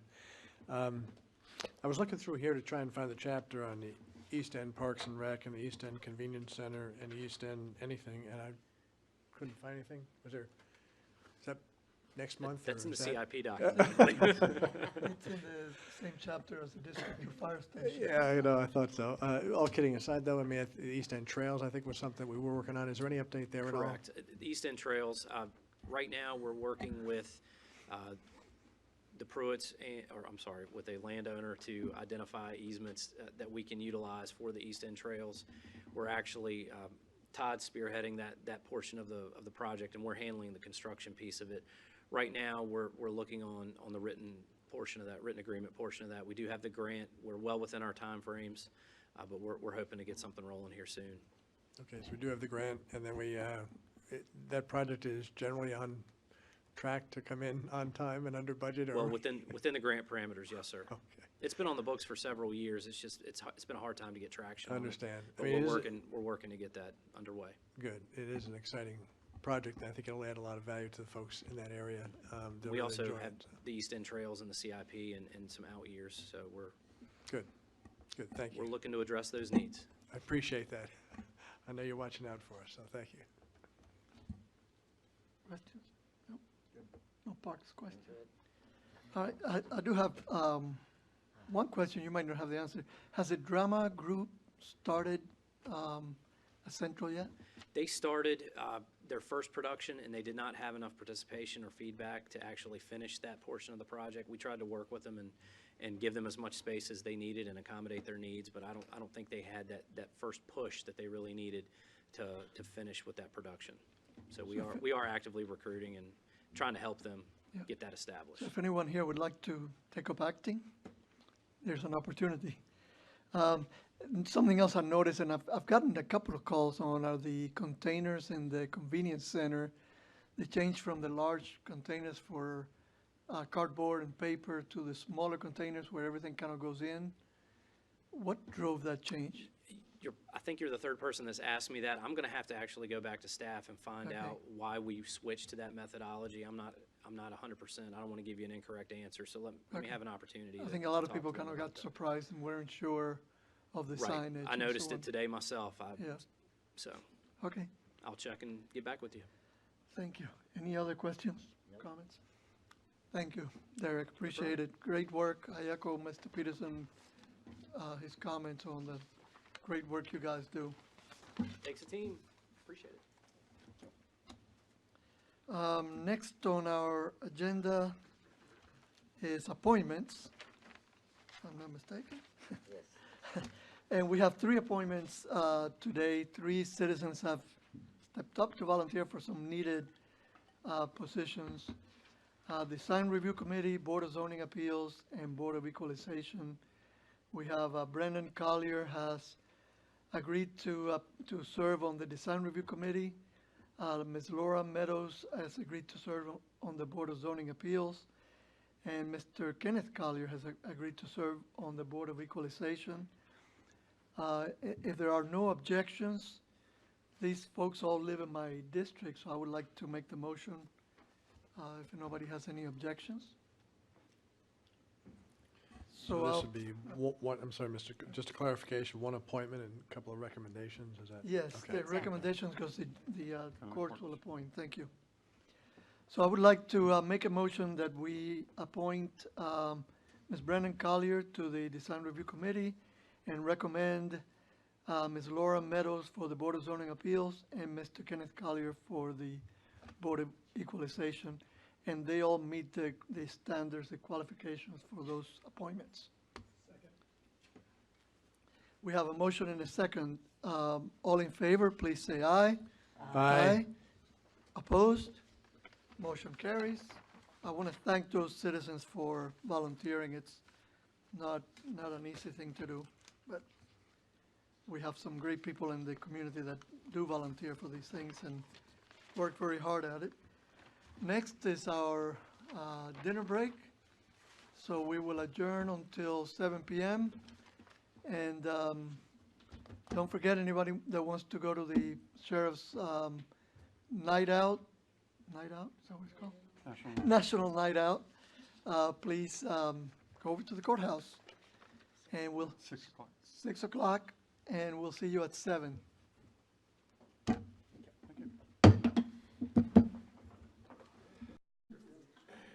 It's cool in here. Were you down at the courthouse?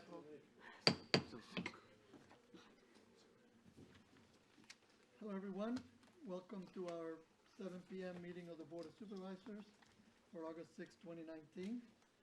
As usual, we will start our evening session with a citizen comment period. Anyone wishing to speak on any topic that's not on our hearing agenda tonight, please step forward and give us your name, address, and try to limit your comments to about 3 minutes.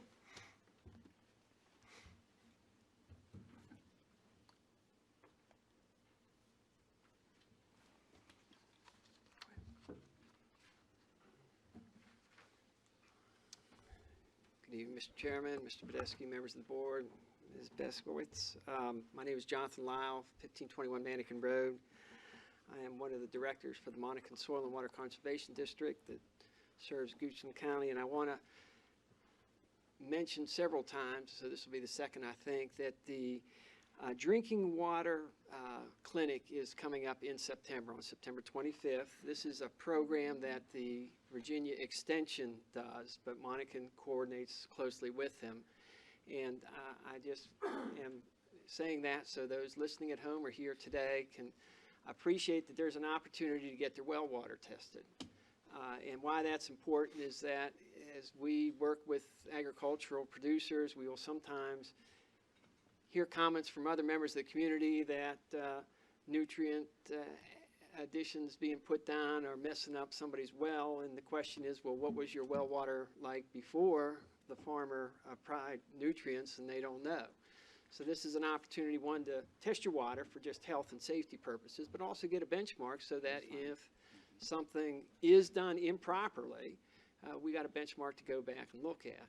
It is a $60 cost. I will not speak to whether or not the clinic will start and be held at the Agricultural Center out on Dogtown Road at Central High School. In years past, it's been done at the Goochland High School. It has a 75 slot enrollment, so people are encouraged to sign up now. You can go to the website, which is goochland.ext.vt.edu for information, but I think, as you may be aware, on the 26th of this month, our new Extension Ag agent is going to be joining us. Nicole is coming up from Prince Edward County, so we've had a vacancy since last November, but well water testing, or as they call it, drinking water clinic, because we don't test agricultural wells, just those for human consumption. But I'm on a well, I get mine tested. I think Mr. Alvarez has said he's gotten his tested, and it's just, Every year. it's preventive medicine, if you will. So the light flashed, I'll sit down. Thank you. If I could add to that, I think when we did the health assessment from the county last year, they said that about 40% of the water of the wells tested high on bacteria. So you might want to have your water tested. Bacteria. Anyone else wanting to speak during the? No? I'll go ahead and close the citizen comment period. So now we move on to hearings. Our first hearing, Ms. Hunter. Good evening, Mr. Chairman, members of the board, Mr. Badesky. The first public hearing this evening is a conditional use permit application renewal, CU 2014-0006A, applied by Quarry Hill Estate. They had gotten a conditional use permit in 2014 to store asphalt chips, which this permit, they are asking to add gravel to that storage also. It's for a 3-acre parcel that's located at 2100 Quarry Hill Road, which is located in the northeastern portion of the county. This property the subject property is about 118 acres, 111 acres, excuse me, and then just this little bump out area here, which you can see on the map behind us, is the 3-acre parcel. The CUP is only subject to this little bump out parcel, not the entire parcel. So the property is designated on the comprehensive plan for industrial. Most of the properties in this Ashland Road vicinity are also. The pink is flexible, which allows for commercial, office, or industrial uses. The zoning map shows you most of the property in the surrounding area is designated M2. The green areas are A2, and you can see that this property is close to the Henrico County boundary. So this is the aerial of the photo. So the larger parcel has 2 different uses on it. A portion of Vulcan Materials, which is a quarry, is located on this site, and then Lehigh Paving is on this site. Lehigh Paving has been there for a very long time. They are a legal, non-conforming, grandfathered use. And both of those properties access through Johnson Road, and that's how the storage area is also accessed. So this is a blow-up of the storage area. As you can see, there's no structures in there. What it is used for is Lehigh Paving has no more room for storage on that site. They tear up roads and different things like that, so they take the old asphalt and gravel and things like that, store it here on that property. Once they have enough of it, they then go in with conveyor belts and trucks, move it off of that 3-acre parcel and take it into their business to process it for aggregate. So it's a sort of almost like a storage waiting for it to be recycled. As I said, this is located close to the Henrico boundary. The same property owner who owns the 3 acres that Lehigh Paving is leasing from for the storage area owns the property to the south. It's undeveloped right now, and it is heavily wooded. However, there are in Henrico residential developments, as you can see on the back screen. To the south, the closest the closest residential use to this property is about 400 feet, and to the east, it's about 760 feet. We did have a community meeting back in April. 4 neighbors attended. Those would be neighbors from Henrico County. They did have concerns with noise and lighting. When we went out to inspect the site, there was no lighting on the storage area. Our understanding is that these impacts are generated from the Lehigh Paving use and not the storage use. And the Lehigh Paving is not subject to the to this conditional use permit, only the storage area is. So the Planning Commission heard this case back in June. It was recommended with a 4-0 vote. 2 citizens spoke in opposition to the request, noting concerns with the lighting, noise, runoff from the site, and questions regarding carcinogens from the asphalt, and then 1 citizen spoke in support of the request. The conditions are black lines, so this is a CUP renewal, so they got their original approval in 2014. So the black line conditions show you the changes between the 2014 permit and the 2019 permit.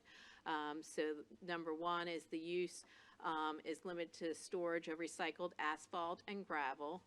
The height limit, no stockpile of the goods can be greater than 50 feet in height. No equipment or structure shall be permanently installed on the property. Stormwater, no later than 6 months from the CUP approval. The property must be brought into compliance with stormwater regulations. There's a letter before you that was placed on your dais that talks about that does seem to be resolved. It just has to get them to modify the permit. Containment, the asphalt and gravel stockpiles must be contained on the site so they do not flow or creep off of the property. Lighting, that letter that's just referenced also talks about lighting. It is from Lehigh Paving. They indicate that there is no lighting on the site. If they did bring in temporary lighting, they would make sure it was not positioned towards the residential areas. And they also indicated that they'd be willing to bring in with a lighting plan within 60 days, which this condition does request. Property access is just through the existing parcel, no new entrances, no signage, and our standard transfer of ownership. So this permit, for the first time through, got its standard 5-year. Since it is a high-impact use, we are recommending a 10-year permit this time to 2029. I'd be happy to answer any questions. Questions for Ms. Hunter? Thank you, Mr. Chairman. So, Ms. Hunter, one of the complaints from neighbors at the Planning Commission was the noise, and I believe I read that trucks would be coming in late at night to this site.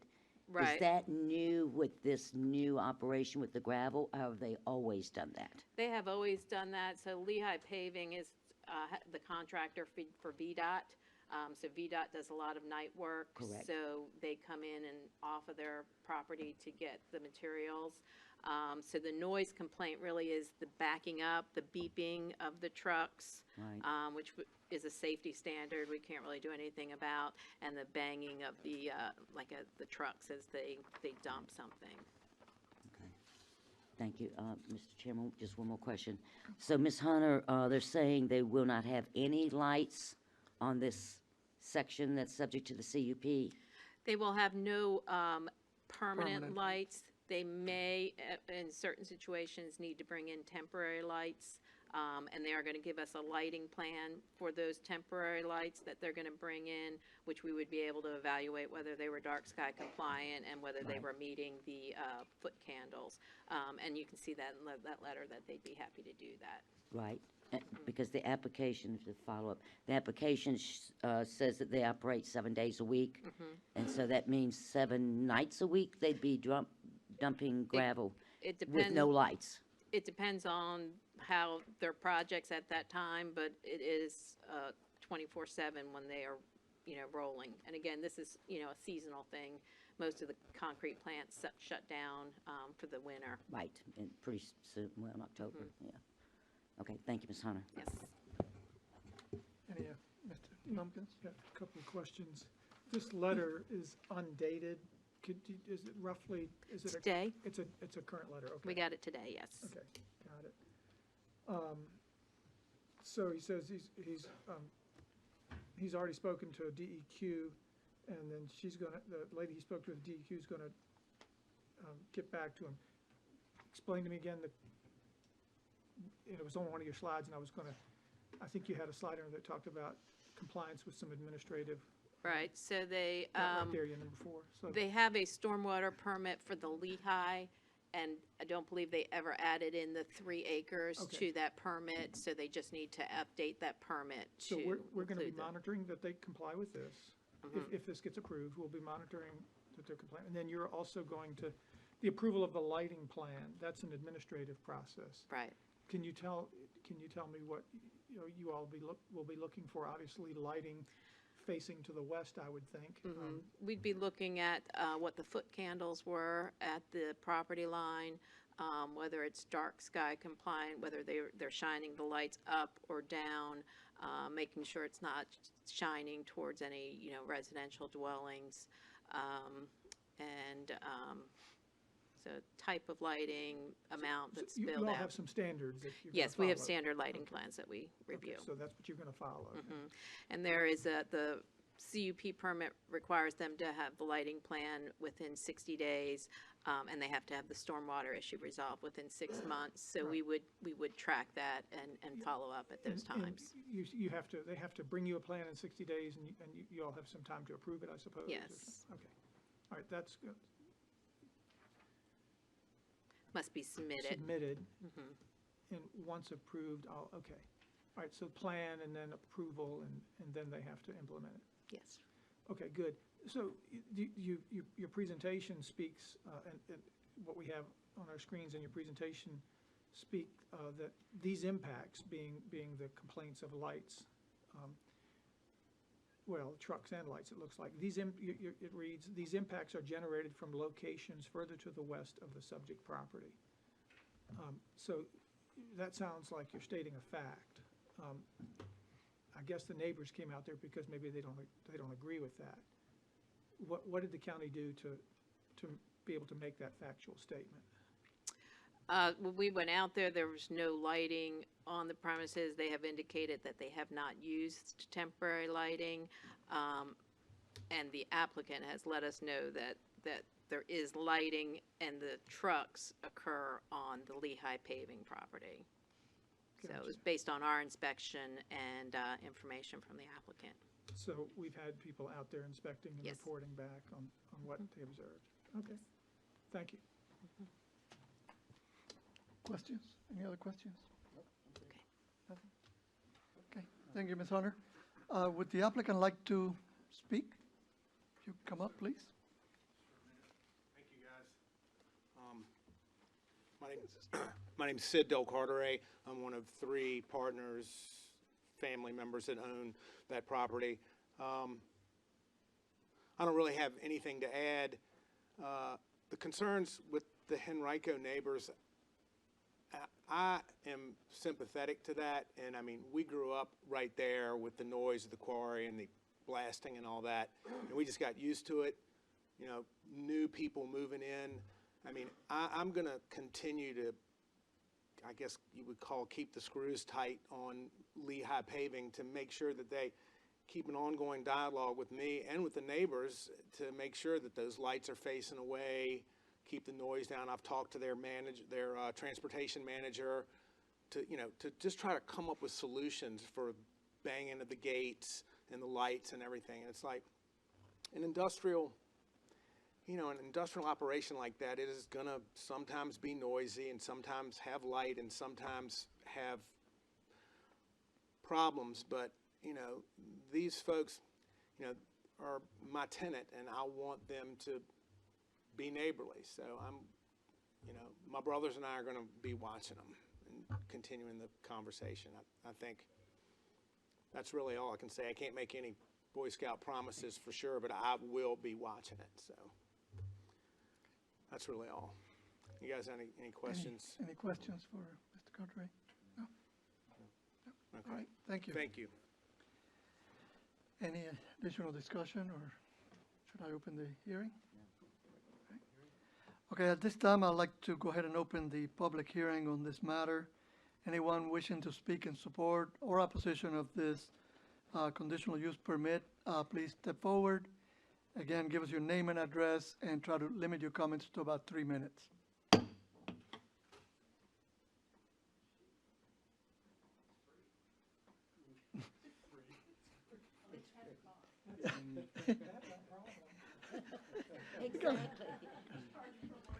Well, We're gonna start charging them actually, next time.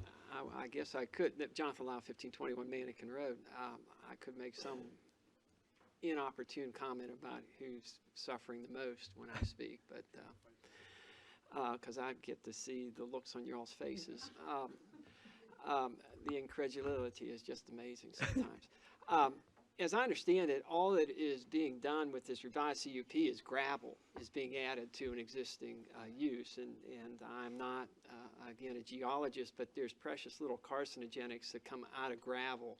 The asphalt may be a completely different question, but I suppose the board would have the option not to renew the CUP and let the asphalt and the gravel no longer be permitted there, which I hope you wouldn't do. This is an industrial space, and I think that the CUP that talks about putting growth in specified areas and industrial activity in the specified industrial areas, which is what this is, makes a lot of sense. I appreciate the landowner's comments of making sure light is facing away from the neighbors and the noise abatement, but you know, we've heard people come in and say, I didn't know that there was a quarry half-mile from the house I just bought here is what I call the park at Aw Shucks or something like that. That there needs to be some due diligence, and yeah, if you're going to have an industrial operation, it's going to make some noise. And again, I've never wanted to own property next to a railroad track, but I understand people say you get used to the trains going by. It just becomes sort of the background there. But I would support this being a continued opportunity for putting business, industry, manufacturing in an area that's zoned for business, industry, manufacturing, and appreciating the good faith effort that has been expressed by the landowner to do what can be done to abate any of the lighting and noise concerns. But gravel is an add-on. I mean, if it was gravel adding on asphalt, that might muddy the waters a little more, but right now you're taking something that's really benign and adding it to something that is already being permitted. So the light flashed. I'll sit down. Thank you. Thank you, Mr. Lyle. I take that muddy waters reference to get back to get people to test their wells. Yeah. Had a great blues. Yes. Anyone else? Seeing none, I'll close the public hearing. Any further discussion, or Mr. Minnick? Yeah, I don't have any further discussion. I'll make a motion that we approve the application filed by Corey Hill to renew conditional use permit for recycled asphalt chips. And I would just add, you know, that obviously we would expect from both our, you know, from the staff, this is not part of the motion, but this is my comment is that, you know, the staff and the property owner and the business to work to abate any, you know, potential noises or conflicts or interference with the neighbors to the extent that's practical. I think we had this discussion when this was approved in 2014. So as far as I know, I haven't heard of anything significant coming from that. So again, Mr. Chair, my motion is that we approve the application. Thank you, Mr. Minnick. We have a motion. Do we have a second? Second. We have a motion and a second. Any further discussion? If not, Mr. Budesky, would you call a roll vote? Ms. Lachelet? Yes. Mr. Minnick? Yes. Mr. Peterson? Yes. Mr. Lumpkin? Yes. Mr. Alvarez? Yes. Thank you. Your conditional use permit is approved. Ms. Hunter? Good evening again. To the next public hearing, which is a rezoning request. This is a rezoning 2019-00004 filed by River Road Property LLC to rezone 1.832 acres at 3009 River Road West from B2 Business Limited to B1 General Business with a proffer. Property is located here in the courthouse area. The comprehensive plan designates this property commercial, as well as most of the property to the north and to the east are also designated commercial. Flexible with residential is also in this area. That allows anything from residences to offices to commercial. And immediately to the south of this property is institutional, which is the Goochland Cares facility. You can see there's lots of mixed zonings in the courthouse area. You have R3 uses, B1, B2, residential office, so it's really mixed. All of it is consistent with the comprehensive plan, other than the R3. because the comprehensive plan designates this commercial. So this is the property. It's the old bank property next to Goochland Cares. As you can see, there's significant parking on the site. The proposal is to rezone from B2, which is a neighborhood business district, to B1. The B2 district does not allow churches because it is a neighborhood neighborhood zoning district. They are requesting the B1 zoning, and they have limited through proffers that the only uses would be churches, a church, or office uses. And that's office, not church office, but offices in addition to the church, or they could use it just for offices. This is the bank. It's 10,450 square feet. It's one story with a finished basement. The applicant has indicated they are not proposing exterior changes. However, they are doing quite a bit of interior work. There was a community meeting on May 6th. There was 3 attendees. There was questions about the denomination of the church and the hours of operation. No concerns or opposition were indicated. At the Planning Commission meeting on June 27th, this was recommended approval with a 4-0 vote, and no one spoke at the public hearing. And as I indicated, that they have limited the use of the property to the church and offices. Be happy to answer any questions. Questions for Ms. Hunter?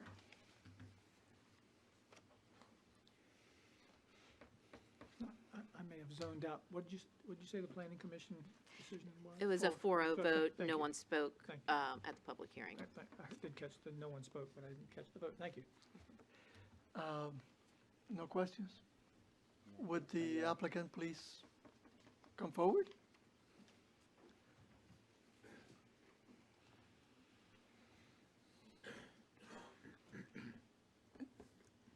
Yes, I am. I'm the applicant that we're applying for the church to Can be you there. give us your name and address? My name is Fraser Boyd, and I live on 940 Ambler Road in Louisa, Virginia.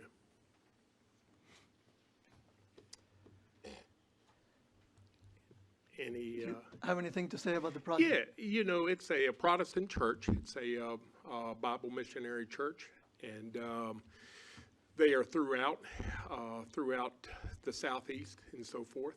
And you know, we're just here to be here on Sunday morning, Sunday evening, and Wednesday night for the most part, and that's it. And we're just out here to try to save souls. Try to do the best we can. We need a little bit more, you know, a little bit more God in our country, you know, just, I feel, you know, so other than that, I just, you know, we see all the horrible outcomes in the world today, and I just feel like that we've just, you know, just lost a lot of it. So that's really about it. Any questions for Mr. Boyd? Ms. Lascolette? Mr. Chairman. Yes. Thank you, Mr. Boyd. Now, will you be leasing the premises to someone else to run the church? Is No, that- I will be a part of the church. I'm a part of the church. Okay. So, yes. So you're the owner? Yes, I am. And also part of the operation of the church? Correct, yes, Okay. yes, that's correct. That's And we have a good- pastor that will be here as well. Right. Okay, that's good. Okay. Thank you. Thank you. Any other questions? No? Okay. No other questions? Thank you. All right, thank you. All right. Any other discussion, or should I open the public hearing? Okay, at this time, I'll go ahead and open the public hearing on this item. Anyone wishing to speak for or against, please step forward.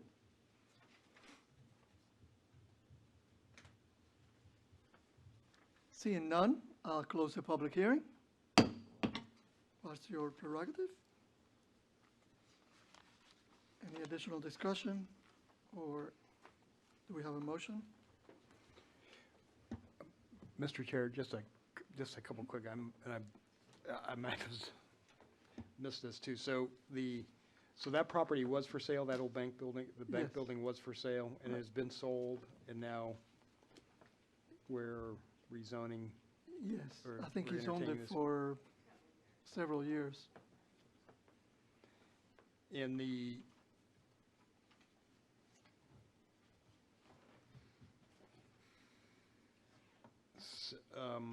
if I recall, there was some internal issues with that building a few years back, or there was, the condition on the inside was, Yeah, I think there was some flooding issues or,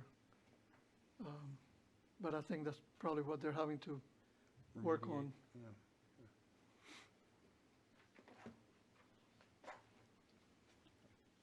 That's it, thanks.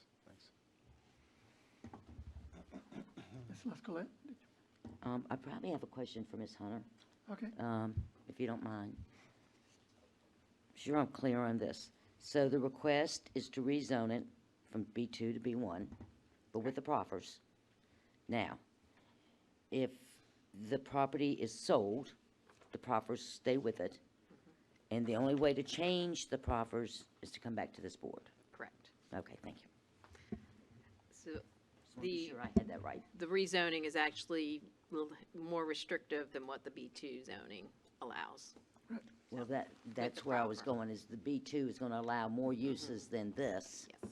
So if it's already B2, just get rid of the proffers, Yeah. and then you open it up, The basically. property was zoned B2 back in 1971, so there's no proffers or anything on it, so.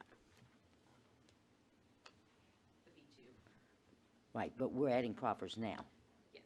It Yes, would be thank you. B1 with that proffer. Right, gotcha, thanks. Any other questions?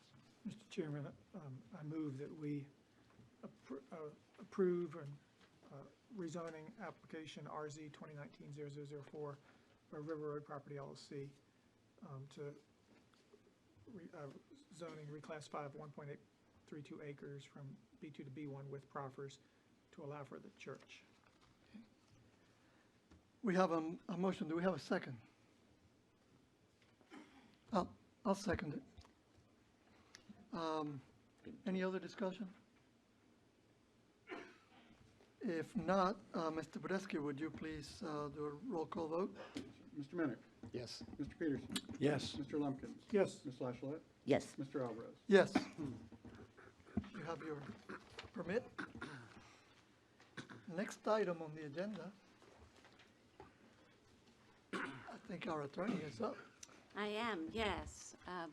Members of the board, Mr. Badescu, the next item before you is another, last month we had you adopt several changes to ordinances based on changes in state law.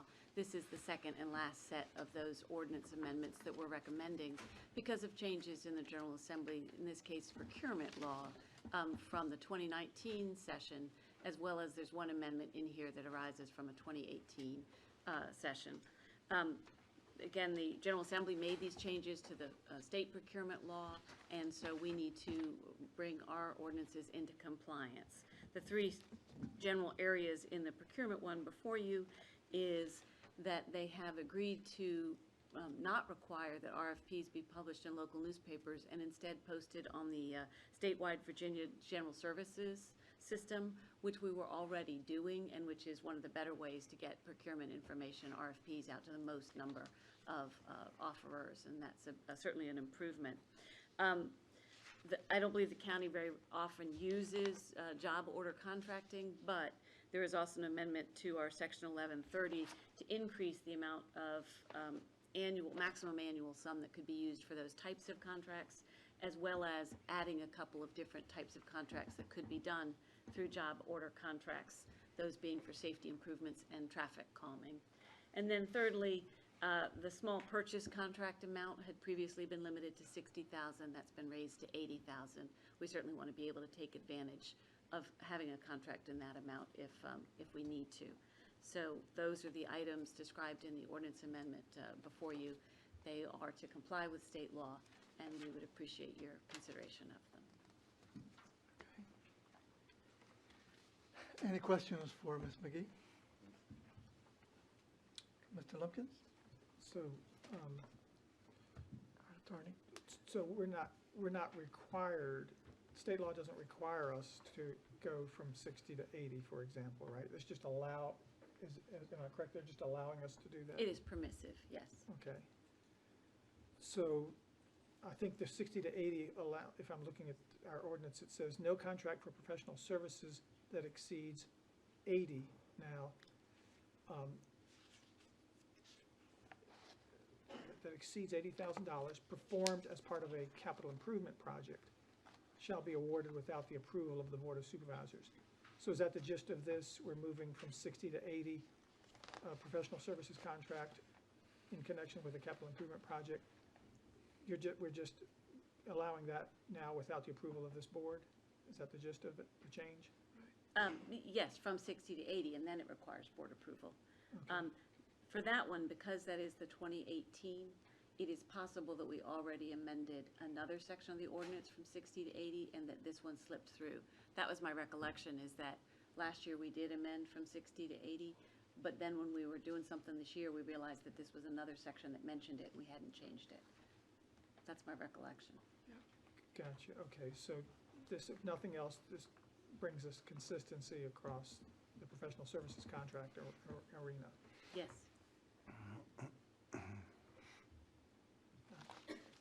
I don't have any problems with that, except we seem to be wanting to, spending more money without us approving. Yeah.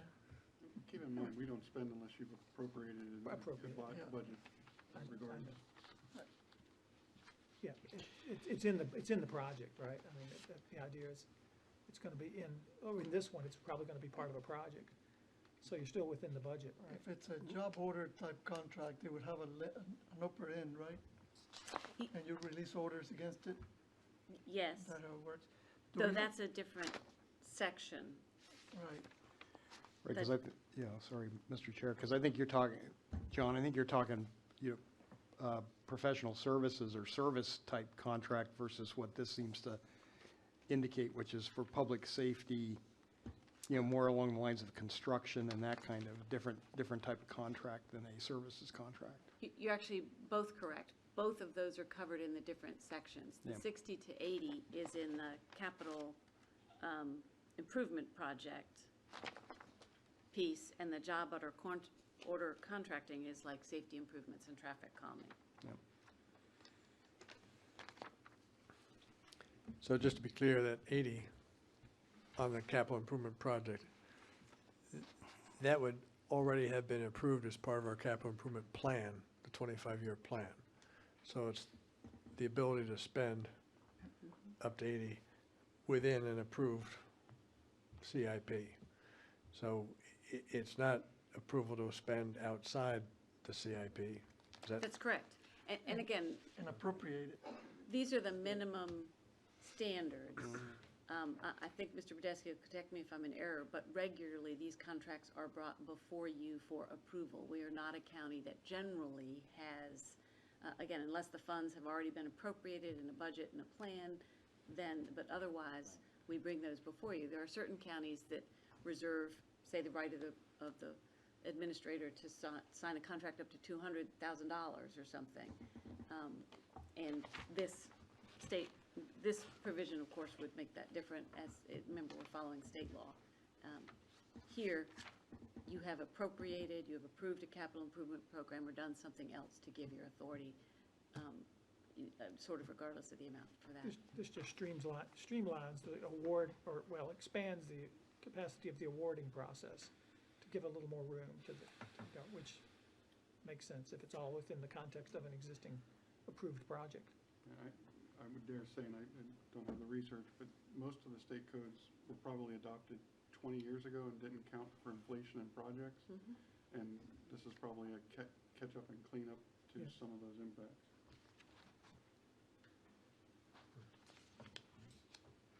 Mr. Peterson, your final question on this would be, so we're doing this to comply with state law? Permissive state law, not required state law. That is correct, and the answer is yes. Yes. I'm a fan of state law. Mr. Agreeable. Any other questions? I'm done. Any other questions from this end? No? All right. Seeing no other questions, I'll go ahead and open the public hearing on this item. If you wish to speak in support or opposition, please step forward.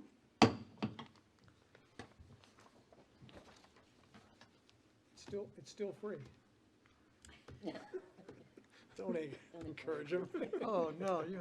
Thanks, John. And now we close it. Too slow. Too slow. You gotta sit in the front row. Jonathan Lau, 1521 Mannequin Road. You can talk to Mr. Lumpkins later about that. if you like. I am going to speak a little bit, having worked with the Commonwealth of Virginia through Virginia Tourism and VDOT, that, and the word aggregates and professional services, and I'll just maybe bore you with a little personal story where I did some work where I bumped up in, I think it was October, to whatever the limit was. And so it was a scenario where on trust, I did the work for the remaining 3 months, knowing that in the next calendar year, the next billing cycle, I would be able to catch up. So I don't know how frequently you are doing, I think it called it job contracts and aggregates. So if you're doing some engineering work or surveying work and it's 20,000, then 40, and then another 15, and all of a sudden you need another piece of surveying work done with the same folks, and it goes over 80,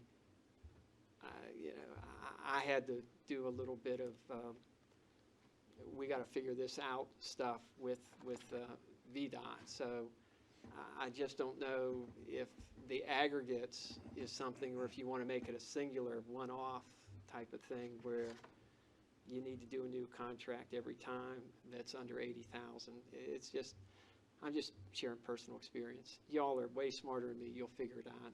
And I know Ms. McGee writes these things so that they are correct. So I'm up here at the invitation of Mr. Lumpkins, and I'll sit down now. Ten lazos of wet noodle, Mr. Lumpkins. Okay, anyone else? If not, I'll close the public hearing officially this time. All right, any discussion? If not, do we have a motion to approve or move this item forward? All right, Mr. Chairman, I move approval of the ordinance to amend Goochland County Chapter 11, specifically Sections 1128, 1130, 1134, and 1136, per the presentation tonight. We have a motion. Do we have a second? Second. We have a motion and a second. Mr. Budesky, would you do a roll call vote? Mr. Peterson? Yes. Mr. Lumpkin? Yes. Mr. Oshlet? Yes. Mr. Minnick? Yes. Mr. Alvarez? Yes. Motion carries.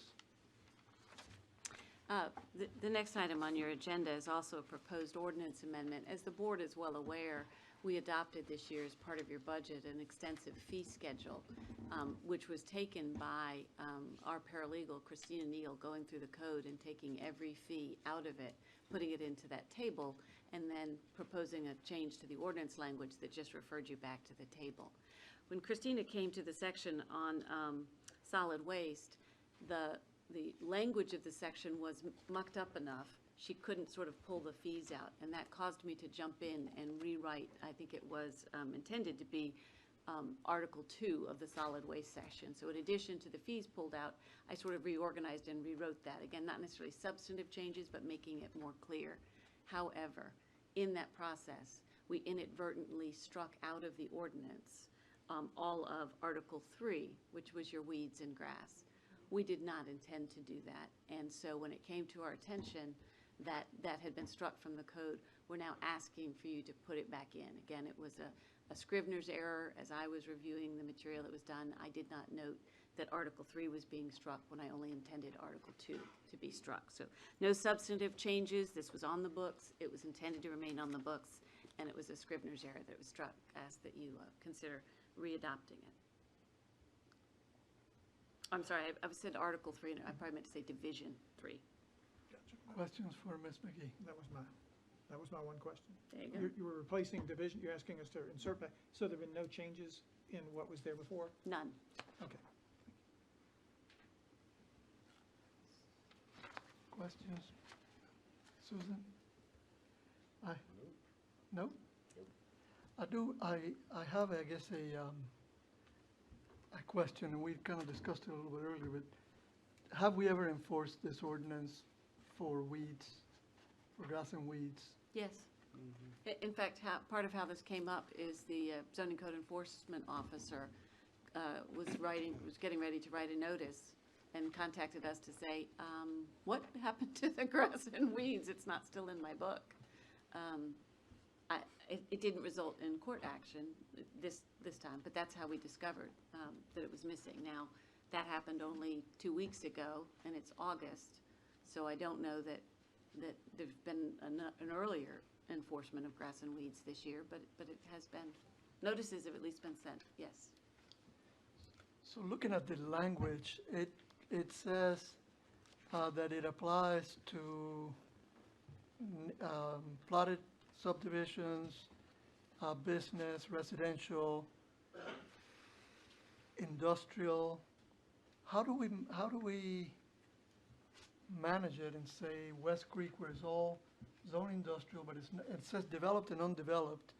How do we manage it in areas that are not developed? Well, it's If somebody complaint-based. if somebody came and said, West Creek right now looks messy, too much, the grass is too tall, too many broken down trees, how would we enforce this on 2,000 acres? Well, again, it is complaint-based. The grass and weeds have to be more than 12 inches tall. That's pretty significant. If, however, an appropriate complaint was made and it was in violation, we would send a notice to the property owner, and it is the property owner's obligation to bring it into compliance. And that gets done usually first through a notice and then potentially with a general district court action.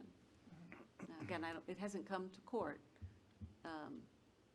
but notices have been sent, letters have been sent in the past.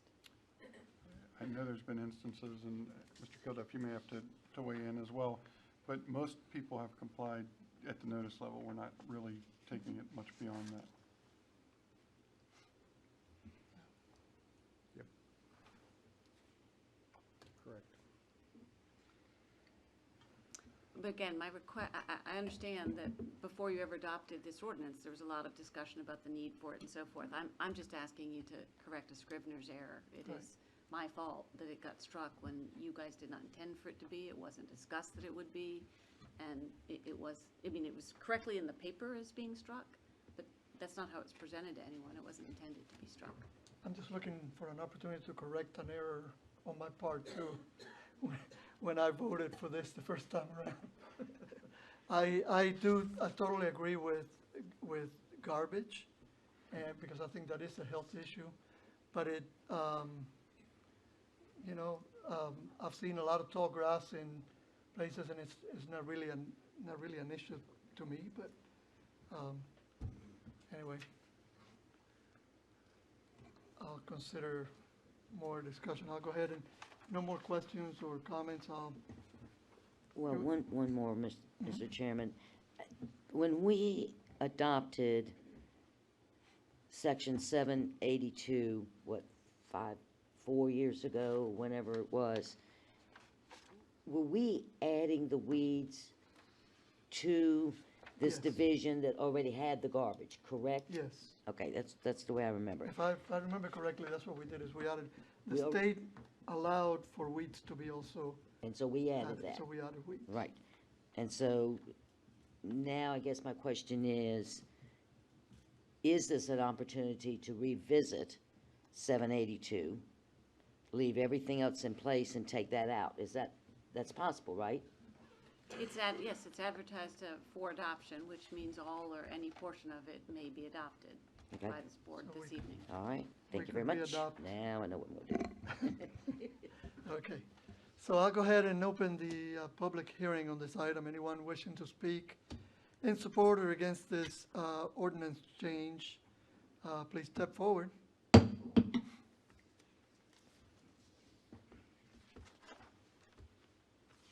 Don't look at Jonathan.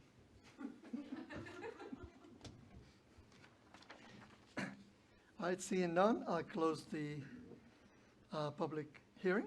Any further discussion? Comments? Ready for a motion? I'm ready for a motion. Okay, Mr. Chairman. Since I believe I may have been one or the only one who voted against the weed ordinance when it came before us before. I remain steadfastly against it. So therefore, I move that we approve adding back Division 3 without Section 7-82. Everything else remaining the same. Ms. Lescalat, if I may, if your motion, if the board should act favorably on removing 782, I believe you would also remove, I would ask the board's permission to allow me to remove other items that are reference it. So for instance, at this quick glance, I think I removed the definition of weeds. And in 785, it also says the cutting of weeds. And while I'm just hearing about this for the first time, I would just ask if this motion is approved, just also allow the county attorney to conform any other change to remove. Absolutely. Okay, just to make sure that if we do it, it's correct. Thank you. Change the title. Right, exactly. And that's, I'm Yeah, glancing we down gotta right now, start like, what there, else would I right? have to move? What else would I Start leave? there. So, We That's could- my motion. Okay, we have a motion, do we have a second? I'll second it. So for further discussion, would it make more sense to defer until our next meeting to clean up the language? I mean, this is a very short enough ordinance that and clear enough that I don't think that I would be doing something that you all are surprised by. In fact, my guess is we've probably now mentioned everywhere. So a deferral is not required for that purpose. I don't know whether, again, there was nothing in the agenda item that suggested this board was going to do anything other than up or down the whole thing. So I don't know how the citizens would feel, but that's up to you all. That's not my issue. You're legally entitled to. But I do think that we could clear up the language without requiring a deferral. All right, Well, any other, oh, go ahead, Ms. well, to that, Mr. Chairman, to that I would say well, I don't know okay, I withdraw that comment. Okay, we have a motion and we have a second, Mr. Minnick. Yeah, I just want to make sure I'm clear, because I know of several incidents in District 4 where residents have called in on this, I think this specific provision, right, Todd? Yeah. So particularly in RPUD areas and other residential areas where this has been, an eyesore and a hazard reported as such by citizens. So if this is eliminating that process, then I would have to vote in opposition to this, because this is used as in residential neighborhoods where undeveloped lots properly plotted with developers and owners have a responsibility to maintain those properties and not allow a significant amount of growth and growth to occur, and for other things to be, become entrapped in there, or to become a home for something else that's probably not desirable in a residential neighborhood. So, I mean, I can see this is probably not quite as important in a rural, multi-acre property, but I think that this is a tool that's used in residential neighborhoods in the county to police up, unsightly conditions in those areas. So I would be opposed and will vote no. Yeah, I guess the problem is that it impacts the rural counties as well. It does. And large undeveloped properties or developed properties, so. I thought it was just for let me ask, developed if I plotted may, properties. Or other areas zoned for residential. So, Pretty much. 7-82, the last sentence in 7-82. This section shall not be applicable to land zoned for or in active farming operations. Right. So I thought that was the protection for you talking, but I'm with Mr. Minnick on this. I'm opposed to the change. When I got on the board last year, I got several calls on a property right here in the courthouse on Route 6 that was for sale, and we're trying to make the village courthouse look nice, and, keeping your grass below 12 inches is not too much to ask. I agree, I don't want it to be a burden on rural areas, but in neighborhoods that don't have HOAs and other mechanisms to control it, things you were talking about. And then right here in the village, I don't think it's too much to ask for people to keep their grass cut below 12 inches. Yeah, so what happened a few years ago in the village, in the courthouse, when grass needed to be cut, neighbors just did it. I mean, didn't have to get the government involved. I mean, just people just did it to help. So that, I think that's my objection. I agree with you, it's unsightly, don't like it, but this is my comment. Well, I got one foot on each side of this picket fence, which is a little uncomfortable. But no, I think as it's written, I think it's too broad. I think it unintended consequences as it picks up things that we didn't really intend. I think at the same token, eliminating it eliminates some protections that I think are valid, whether it's health, safety, abandon, blight that could ruin a neighborhood or invite unsightly, or animals, raccoons. I mean, it could invite a lot of different things that we don't. So I think the unintended consequences both ways. I think in particular, planned unit developments, PUDs, or planned residential communities that are on reasonably small plots, where one plot could affect dramatically neighbors and surrounding folks, and in order to protect their property rights. So I'm sympathetic to, I guess, both sides on this, and I'd like to see something survive that would be cut back enough to where it would be sensitive to the areas that we're concerned about, but yet still provide the protections I think that are appropriate, so.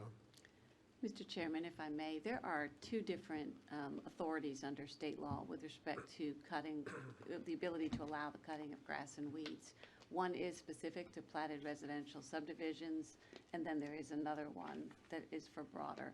I would be happy to bring back before the board more information and detailed about how you could have something that would allow you to make some discretion between, platted subdivisions and other properties, because it exists in state law and it is appropriate for you to consider.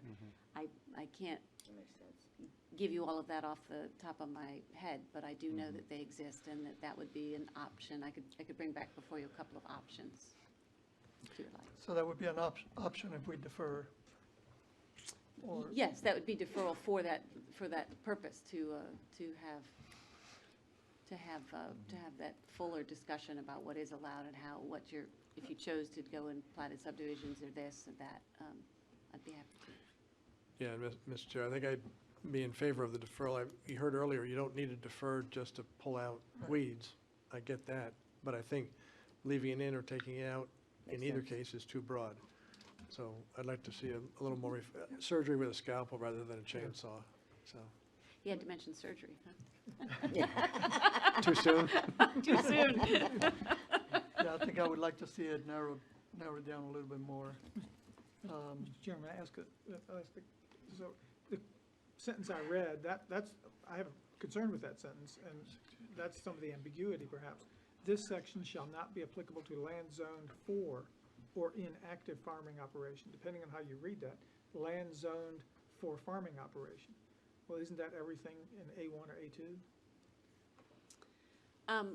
No, because. It says an active operation. Yeah. Well, no, but depending how you read that. You said Yes. land zoned for farming operation. But there's a lot of neighborhoods that are like all around Mannequin Road. There are a lot of neighborhoods that are zoned RR, which is rural residential. They still have 10 acres or 5 acres. I think the minimum now is 5 acres. They can have, I don't know if you'd call it farming. They could have a garden. They could have tall weeds. And on the flip side of that, you can go down Route 6 and you have some of these lots. The front part is zoned B something, and then the back is A1. So they could I would say they could let their grass in the back grow. So I think to the point is, I'm in favor of a clarification and maybe carving this out so that it works better, but I'm opposed to abandoning the ordinance entirely. Right. Okay. And Mr. Lumpkins, to your point, that language is exactly in state law, and it is required to be an exception in state law. So I hear the. Well, maybe we could clarify how we interpret it. Perhaps, again, as Mr. Alvarez was talking about, if it's in active farming operation, so there's crops or pasture or something that's considered, and then zoned for active farming operation, but that doesn't say zoned for, zoned agricultural. Yeah, we don't have a farming zone. We have A2, A1, we don't have F. I'll see certainly farming if permitted. the way the state law exception is read, or as you said, if we could clarify what is intended by that. But I do know why it's written that way, and that is exactly the exception. We have a motion and a second. We have a motion and we have a second. Do we have to withdraw the motion, or do we need to vote on it, or You need to dispose of it in one way or the other. Right. do we? I think we all have to vote or agree to dispose of the motion. Okay. Well, withdraw the motion, I guess. Yeah. If you withdraw the motion, the second would agree. Yeah, do you want to withdraw your motion? Yes, I withdraw the motion. And I'll withdraw my second. Very good. So do we have a motion to defer? Do we need a motion to defer? Okay, so do we have a motion to defer for 60 days? Because we have a full meeting, next meeting. You mean you have some meetings that aren't full? Yeah, well, The grass will stop growing by the time we get this thing done. Well, It'll still get- And there you have it. it'll make it easier. So, Mr. Chairman, I move that we defer this motion, so what month are we in? October. Yeah, right, for 60 days. To your Okay. October meeting. Yeah, Yes. all right. We have a motion, do we have a second? Second. We have a motion and we have a second. Can I just do a call vote? Yes. All in favor, please say aye. Aye. Opposed? Opposed, We have a roll call. one opposed. Motion carries 4-1. You're opposed to deferring. Okay.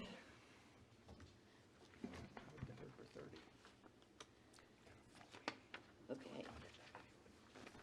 All right, next item on the agenda is Oh, well. back to Ms. McGee. Public hearing on ordinance to amend sections 226 and 243 and 264 to adopt a new electoral map.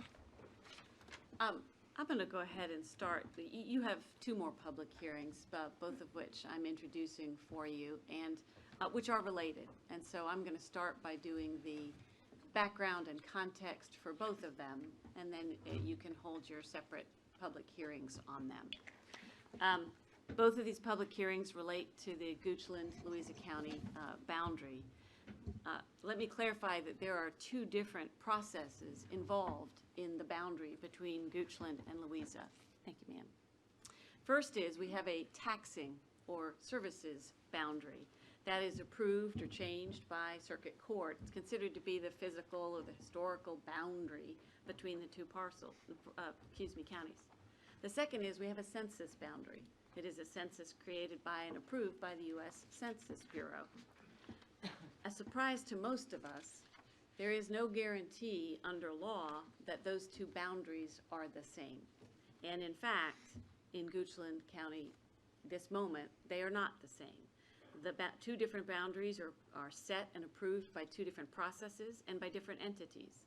The actions, both actions before you tonight, are designed to try and align both the taxing boundary and the census boundary between Goochland and Louisa. So let me start with the taxing of the services boundary. It appears that there has not been a recorded, agreed-to boundary between Louisa and Goochland for over 250 years, despite apparently several attempts to correct that over the years. But when Mr. Badesky started as your county administrator 3 years ago, this was an issue that he began to move forward, picked up from when it had been acted on in the past. And he had discussions, Louisa, meetings both internally and with Louisa County personnel. The bulk of the work actually fell on both counties' GIS personnel. Now, your GIS map, which we all just think of as magically electronic, computer-driven, is actually crafted and created by what deeds and surveys are filed in your court records. And so when somebody transfers property and they have a survey and it gets filed, in fact, as I mentioned to you, my house transferred earlier today, and the survey accompanying that gets filed. It also then goes into the GIS. And so they work on those boundaries based on the physical improvements of the land records. Then they update the data in GIS based on those land records. So Mr. Badesky had been working for his entire time here to resolve that boundary issue because that was work that needed doing and would be of benefit. But there's also a specific reason to move that forward, and that is because of the upcoming 2020 census. And despite it being described as the 2020 census, the census process has already begun and in fact required both localities to submit their border information several months ago. Well, in early spring, through the work that had been done in the past several years, both localities independently submitted matching data to the Census Bureau of a boundary between the two. Reflects a census line that is consistent where the parcels are, where they are taxed and currently receive services. By 2021, when the census process is complete, we expect that agreed census boundary between Louisa and Goochland will match the taxing and services boundary for the citizens. That was already proceeding in the normal course in late spring, some actions were taken by the Louisa and Goochland County electoral boards, which resulted in citizens who were taxed and receiving services in one of the two counties to switch their voter registrations were switched to the other county. This was as a result of the fact that the census boundary didn't reflect the taxing boundary and that they didn't match. Since that happened a couple of months ago, there are a vast number of people and entities who've spent time and effort devoting to trying to find a way to get the residents of each locality to be able to vote in this election, and especially in the local election this year, to where they are being taxed. This board got on that issue immediately. Louisa County Board was working on it. Both of the registrars in the counties, the county administrators, the electoral boards, the General Assembly representatives got involved. Our GIS personnel continued to work. We had a number of engaged citizens working individually and in groups. And then our office has been working on that issue as well. My apologies if I omitted somebody who was working on it. There was a lot of effort. The actions before you today provide two paths forward to being able to improve this situation. The first public hearing before you is asking you to adopt this map as the new electoral map for Goochland County. In the past, our electoral map has used the census line as the boundary, in part because we didn't have another agreed boundary between the two counties. But some of the Goochland County residents are located on the Louisa side of the census boundary and vice versa.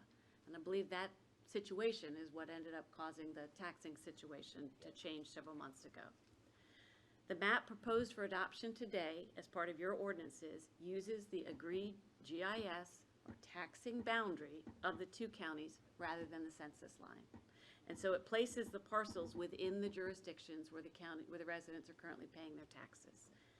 Adoption of this map would allow all Goochland County citizens to be qualified voters within Goochland County precinct lines. And that is a key element for the general registrar to be able to have their voter registration within the appropriate county. Our county ordinance, so I'm asking in the first public hearing for you not only to adopt this map, but then change the language in the county ordinance, much of which is a mere description of where each of those lines is drawn in a physical way. It describes the election districts and then the precincts in our two different ordinances by references to clearly observable boundaries like streets and highways and rivers, streams, sometimes easements. And then it says to the border with Hanover, Henrico, any one of our surrounding localities. And it ends with, as shown on the official map of the county, the official electoral map.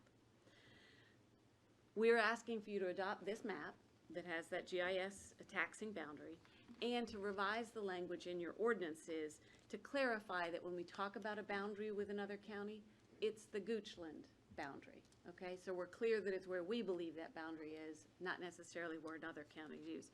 That's just better language. It's just better English. I don't honestly believe it changes a lot, but it's certainly going to clarify that that's what we mean. And then there are, I think, two other places where as we literally went dot to dot on this map, we thought the language was clearer if you dropped off something like at a point where. So there are just a couple of changes like that. Again, not intended to be substantive, intending to be clear.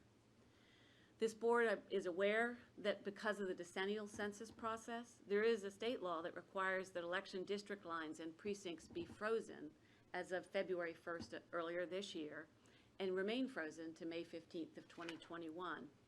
But one exception to that prohibition is changing the boundary of the locality.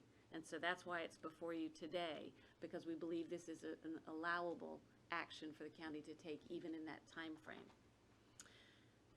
Adopting the electoral boundary as requested in the ordinance change is the first step that would allow Goochland voters to be eligible to be reassigned, Goochland citizens to be reassigned as Goochland voters. But assignment of the voters is the action of the general registrar and or the electoral board, and it is not this board.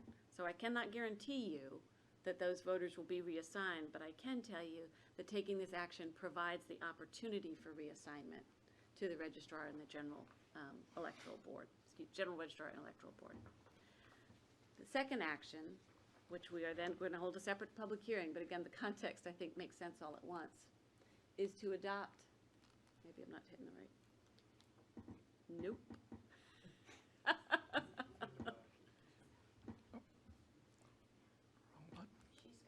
There we go.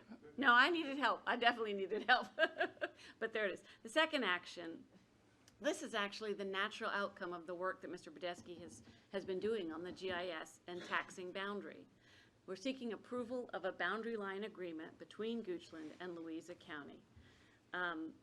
This is the first step of taking that taxing boundary and getting it approved by the circuit court. Remember, two different processes, two different things, trying to align it. The Louisa County Board approved this agreement with this map attached at its meeting yesterday. And should you approve this agreement, the next step would be providing notice to all residents along the border, then filing an agreed petition with the Goochland County Circuit Court in which both localities request approval of the boundary line agreement as their legal boundary, and then a hearing before the Circuit Court. If the court enters an order establishing the boundary before September 5th, which is possible, then that court order becomes a separate basis and a slightly stronger basis for the general registrar and the electoral board to be able to assign the voters within where they are being taxed and being provided residence.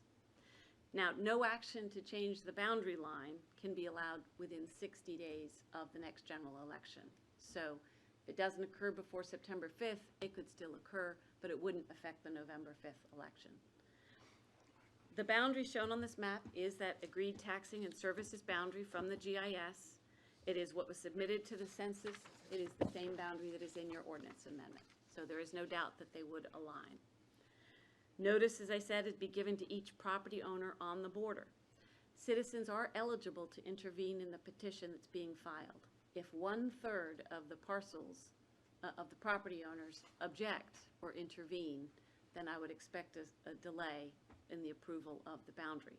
If, however, 1/3 of the parcels do not, then the court could conceivably hold a hearing in several weeks and approve the boundary. This boundary continues the exact same taxing and services. So I don't know why somebody would object, but just in case they did. Again, the entry of a court order to change the boundary is one of the specifically identifiable actions that is allowed to occur despite the decennial freeze from February 15th of this year till May of 2021. If the court timely enters this order adopting the boundary, the general registrar or the electoral board would still need to act to move voter registration. Let me explain why I'm asking you to take both actions. There is an element of belts and suspenders involved. The boundary line agreement adoption is the best, clearest action to make certain that citizens are eligible to vote in their residence locality. But there have been several moving parts, again, especially from several weeks ago when we came up with this. Actions by others that have to occur in time. We didn't know when we started this if Louisa County would agree to it or act in time. It has now occurred that they've approved it, but we weren't sure. We don't know if there will be, for some reason, a number of citizens' objection. We don't know if the court, in fact, will have time to act, though we think that they will. So We've also brought forth the ordinance amendment because it is a separate basis, one that was more within our control, at least this board's control, to adopt. And also because if the court approves this boundary, we still need to have that boundary in our ordinances. So it still brings that meeting of both, and this takes care of that. Do these actions solve every possible issue with this? I will tell you that they perhaps not. We know that there are approximately 10 parcels that actually are not right on the border, but for some reason they're donut holes. They literally are surrounded by the other county, but they are defined because that they're defined within their deeds and surveys as being in the opposing county. Those are not being fixed in this process. And the reason is because they really need to switch, and we didn't want to switch anybody. They haven't been approached or discussed. We don't want to do that in any action going forward. So I would anticipate that there would be a future action after outreach to those parcel owners. There would be a future action in which those parcels would in fact be transferred. In going through the census process this year, we actually learned for the first time that you are allowed to update the Census Bureau annually about your border. We just frankly weren't aware of that in the past. So we certainly would be taking aware of, in the future, take advantage of that opportunity. And as more properties along the border are surveyed and perhaps use GIS coordinates, not just meets and bounds, it's possible that we can update and improve the boundary line between the two counties periodically or as needed.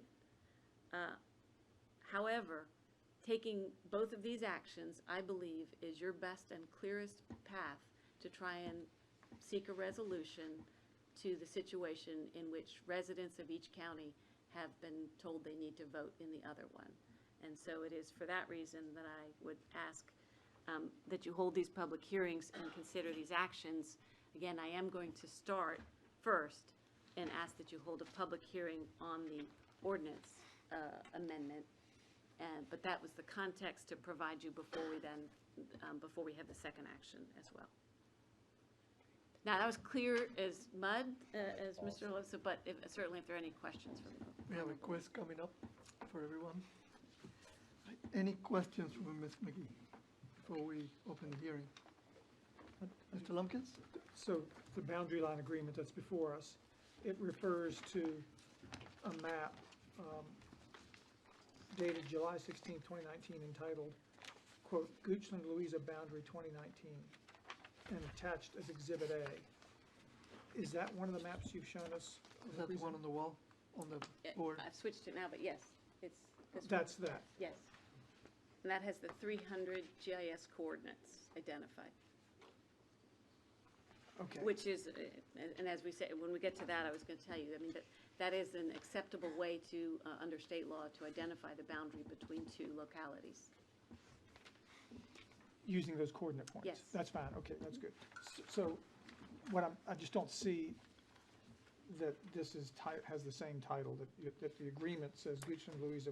It is true, I apologize. I think the one I've put up on the board, we were grabbing out of our office today to put up, and so it doesn't, it has the older title, or the one on the slide, but the one in your packet does have the right title. So I apologize that when we were preparing that slide, we didn't double check the title. I guarantee you the 300 data points haven't changed, but you are correct. That is a former title of this map, but it is. And this is the same map that Louisa Board of Supervisors attached to their approved boundary line agreement? Yes. Last night? Yes.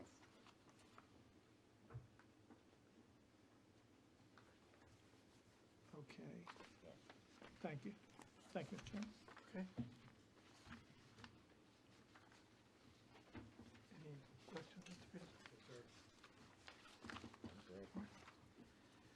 Okay, seeing no other questions, I will go ahead and open the public hearing. Anyone wishing to speak on the first hearing, which is the amendment of sections 226, 243, and 264 to add a new electoral map as has been discussed. Please step forward.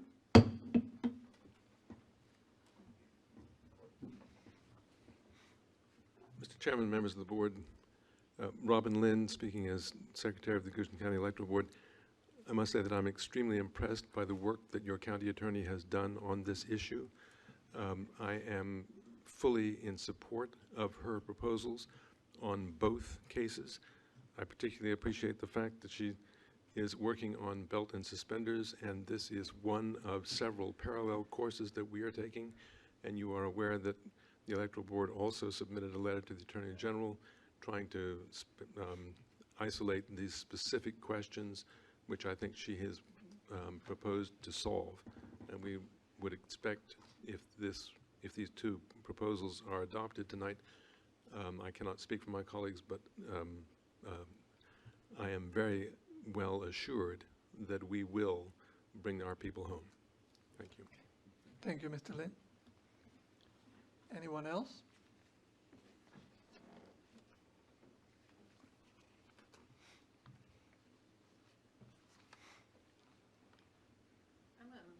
I'm Wendy Hobbs and live at 3055 Tranby Crossway, and so I'm going to make this comment in support of both ordinances. Mr. Chairman and board members, since May, we were in a turmoil regarding citizens being moved out the county and assigned to another county to vote. You were asked to take actions to restore those voters back to their precincts. There have been numerous meetings and action taken to remedy the voting problems. Some people thought that you all could not do anything, but as I listened to this evening, you've proven that wrong, that you do have the ability to represent your constituents' best interests, and you've demonstrated that this evening. I would like to thank you for making the voters a priority in this incident. I would like to thank you for attending the various meetings that you've attended to address this concern. I would like to thank you for proposing a corrected boundary line this year and not waiting until 2020 or 2021 to be corrected. I would like to thank you for sending the information to the Census Bureau recently, and I heard Thursday that they've received information and looking at it, and hopefully will make their recommendation this month. I say also I want to thank you for moving this issue in the right direction. I know that a lot of time and effort went into addressing this concern. And from the beginning, I had confidence that this board could do something to make this right for our citizens. And so I want to say this issue crossed all parties, regardless of whether you're Republican, Independent, Democrat, or whatever. It impacted everybody. And when we put citizens first, we all win. I commend you for doing something when there were people that said you couldn't do anything. And while we don't have a final answer, because we understand we have to wait for the court and have to wait for the Census Bureau to get back with us, you did do something to move the meter in the right direction. And I just want to commend you for that and look forward to our citizens returning to their county of Goochland where they can vote where they were supposed to. So I support both of your recommendations. Thank you. Thank you, Ms. Hobbs. Mr. Chairman, if I may, let me just say two things, if I could. Mr. Lind, I do not deserve your credit. Every person in my office worked on this issue and worked hard on it. But more importantly, Callie Jackson, our assistant county attorney, brought the boundary line agreement and everything having to do with the map to fruition while I was not in the office. Our summer intern you heard earlier today worked hard on this project, so it is, and Christina Neal, our paralegal, sat down and went line by line through it, so that credit does not belong to me. And Ms. Hobbs, to the extent that you had heard from this board that there was nothing they could do, let me just be clear that they would have said that in response to my telling them I had not found anything they could do. And as of the time I told them that, that was true. But the whole time we were looking for different ways and other avenues. But if they said they couldn't do anything, it was because I was telling them I couldn't find anything legal for them to do. They were continually saying, we want to find something and we want to act. And so I just want to make clear that the only reason they would say they couldn't is because I was saying I haven't found anything legal for you to do. They were always looking for the action to take. Anyone else wanting to speak before I close the public hearing?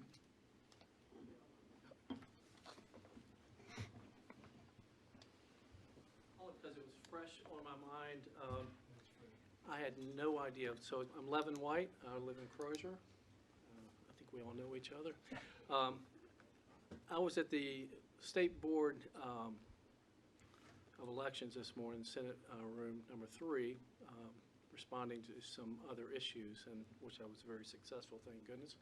But I had a conversation this morning with some folks offline about this very matter here in Goochland. And then I came to just visit tonight and find that this is on the floor.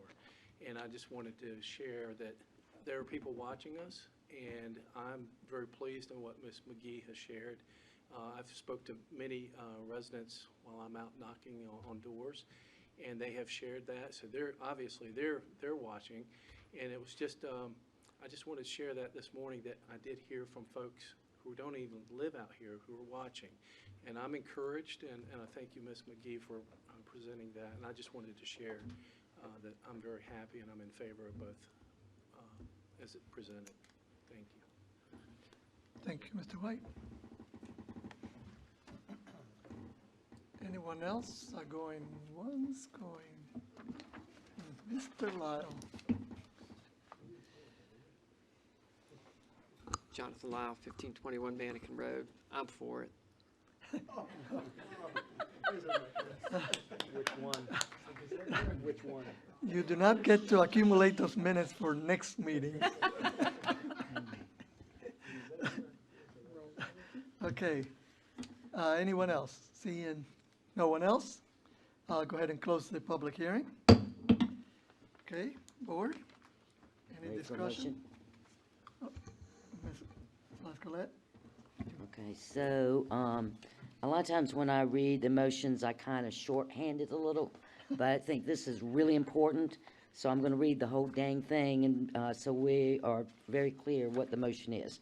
So, Mr. Chairman, I move approval of a boundary line agreement between Goochland and Louisa counties. No, Ms. map. Wrong one. The map. Wrong one. I knew I had the wrong piece of paper in my hand.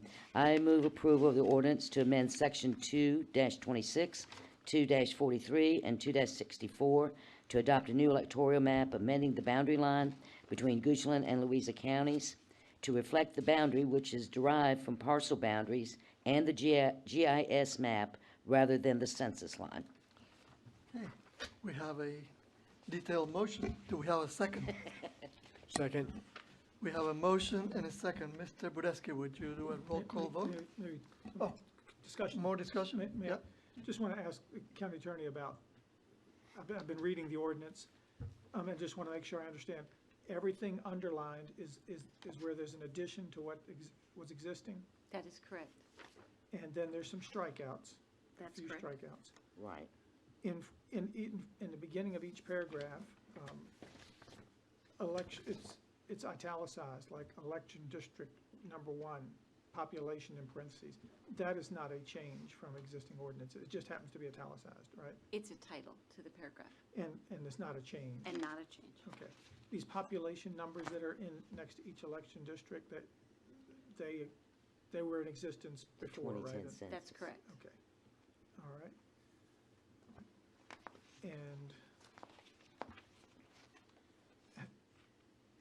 have you all looked at the ordinance? Okay, thank you. Mr. I know Mr. Mulligan one afternoon went through it item by item, and as I said, Ms. Neal and I, and then Mr. Morgan and Ms. Jackson as well sat with the map. And while we didn't know where every river or creek or easement was, we went both through each election district description and then through each precinct description. And then we need to go home and have a glass of wine. So, okay. Thank you, Mr. Chairman. Okay. Any further discussion? If not, Mr. Bureski, would you do a roll call vote? Mr. Peterson? Yes. Mr. Lumpkins? Yes. Ms. Lachelette? Yes. Mr. Minnick? Yes. Mr. Alvarez? Yes. Okay. We have a map. And an ordinance amendment. Next item. I am certainly not going to go on at length now for your next item because I have described it, other than as to say much of the work behind this agreement and working with Louisa, coordinating every item from the map to the boundary line agreement to the petition, which is already prepared, to the notices, which are ready to go out, and getting the addresses for those notices have all been done by Ms. Jackson. And so if there are questions, I may need to defer to her. But asking for you to approve the boundary line agreement. And again, that would then allow us to provide notice to citizens, file a petition, and seek a court hearing for approval of it, again, potentially before September 5th.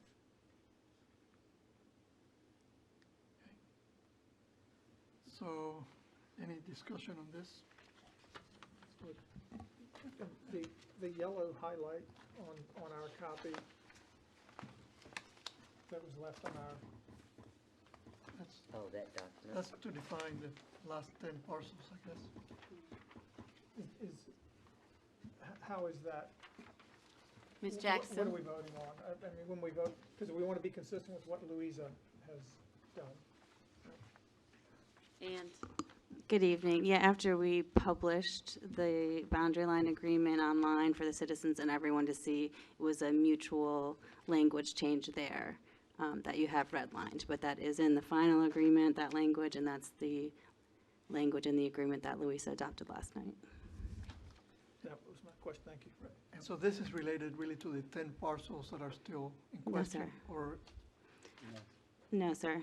I don't have the language in front of me, but oh, it just said corrected in the future. right, is it correct? Oh, sorry, yes, it does relate to the fact that we're not fixing everything in the future. You're right, we will anticipate Right, so it says resolving coordination. with the resolving, thank impacted you, instead of residents correcting as if in the to imply future. some error was done. No error. Thanks. Thank you. All right, so at this time, I'll go ahead and open the public hearing. And again, step forward, give us your name and address, and give me your comments to about 3 minutes or less. It's kind of the same argument, so.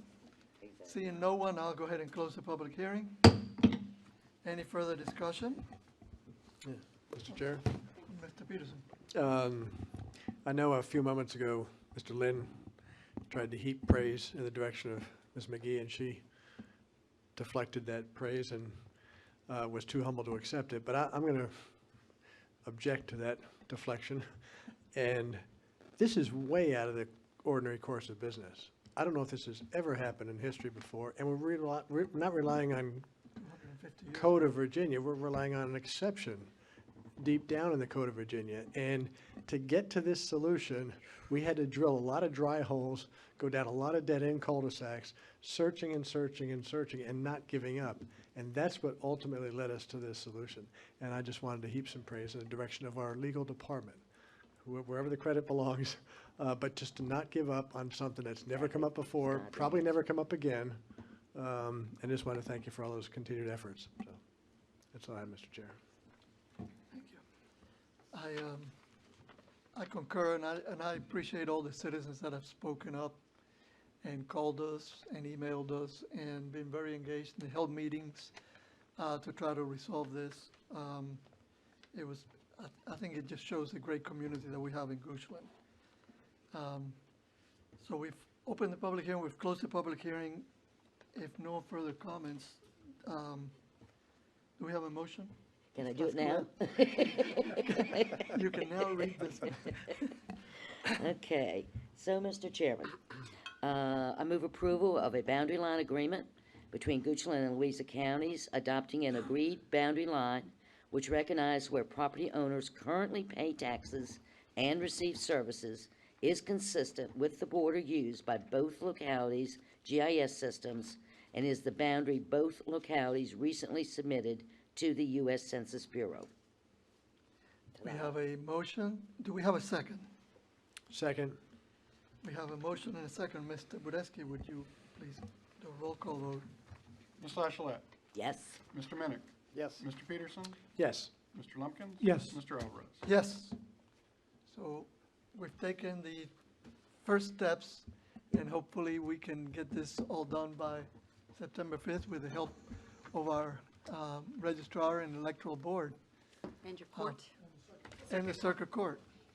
So appreciate everybody also coming out, and any other discussion or comments? If not, I will adjourn the Board of Supervisors to the following meetings. On Monday, August 26th at 2 p.m., there will be a swearing-in ceremony and reception for our new fire chief, Dillard Edward Ferguson, otherwise known as Eddie Ferguson. And that's open to the public. Will that be here? Yes, sir. Doesn't say it on here. So on August 26th at 3 p.m., that will be at 2 p.m. At 3 p.m., we have a joint work session of the Board of Supervisors and the Planning Commission on the zoning ordinance rewrite. And again, that meeting is also open to the public. And then our next board meeting will be on Tuesday, September 3rd, starting at 1 p.m. We'll have, for the board, we'll attend the Employee Service Anniversary Luncheon, and then our regular meeting starts at 3 p.m., and then our public hearings will be at 7 p.m. Thank you all again for coming and keeping an eye on us the whole time. So have a great rest of the week.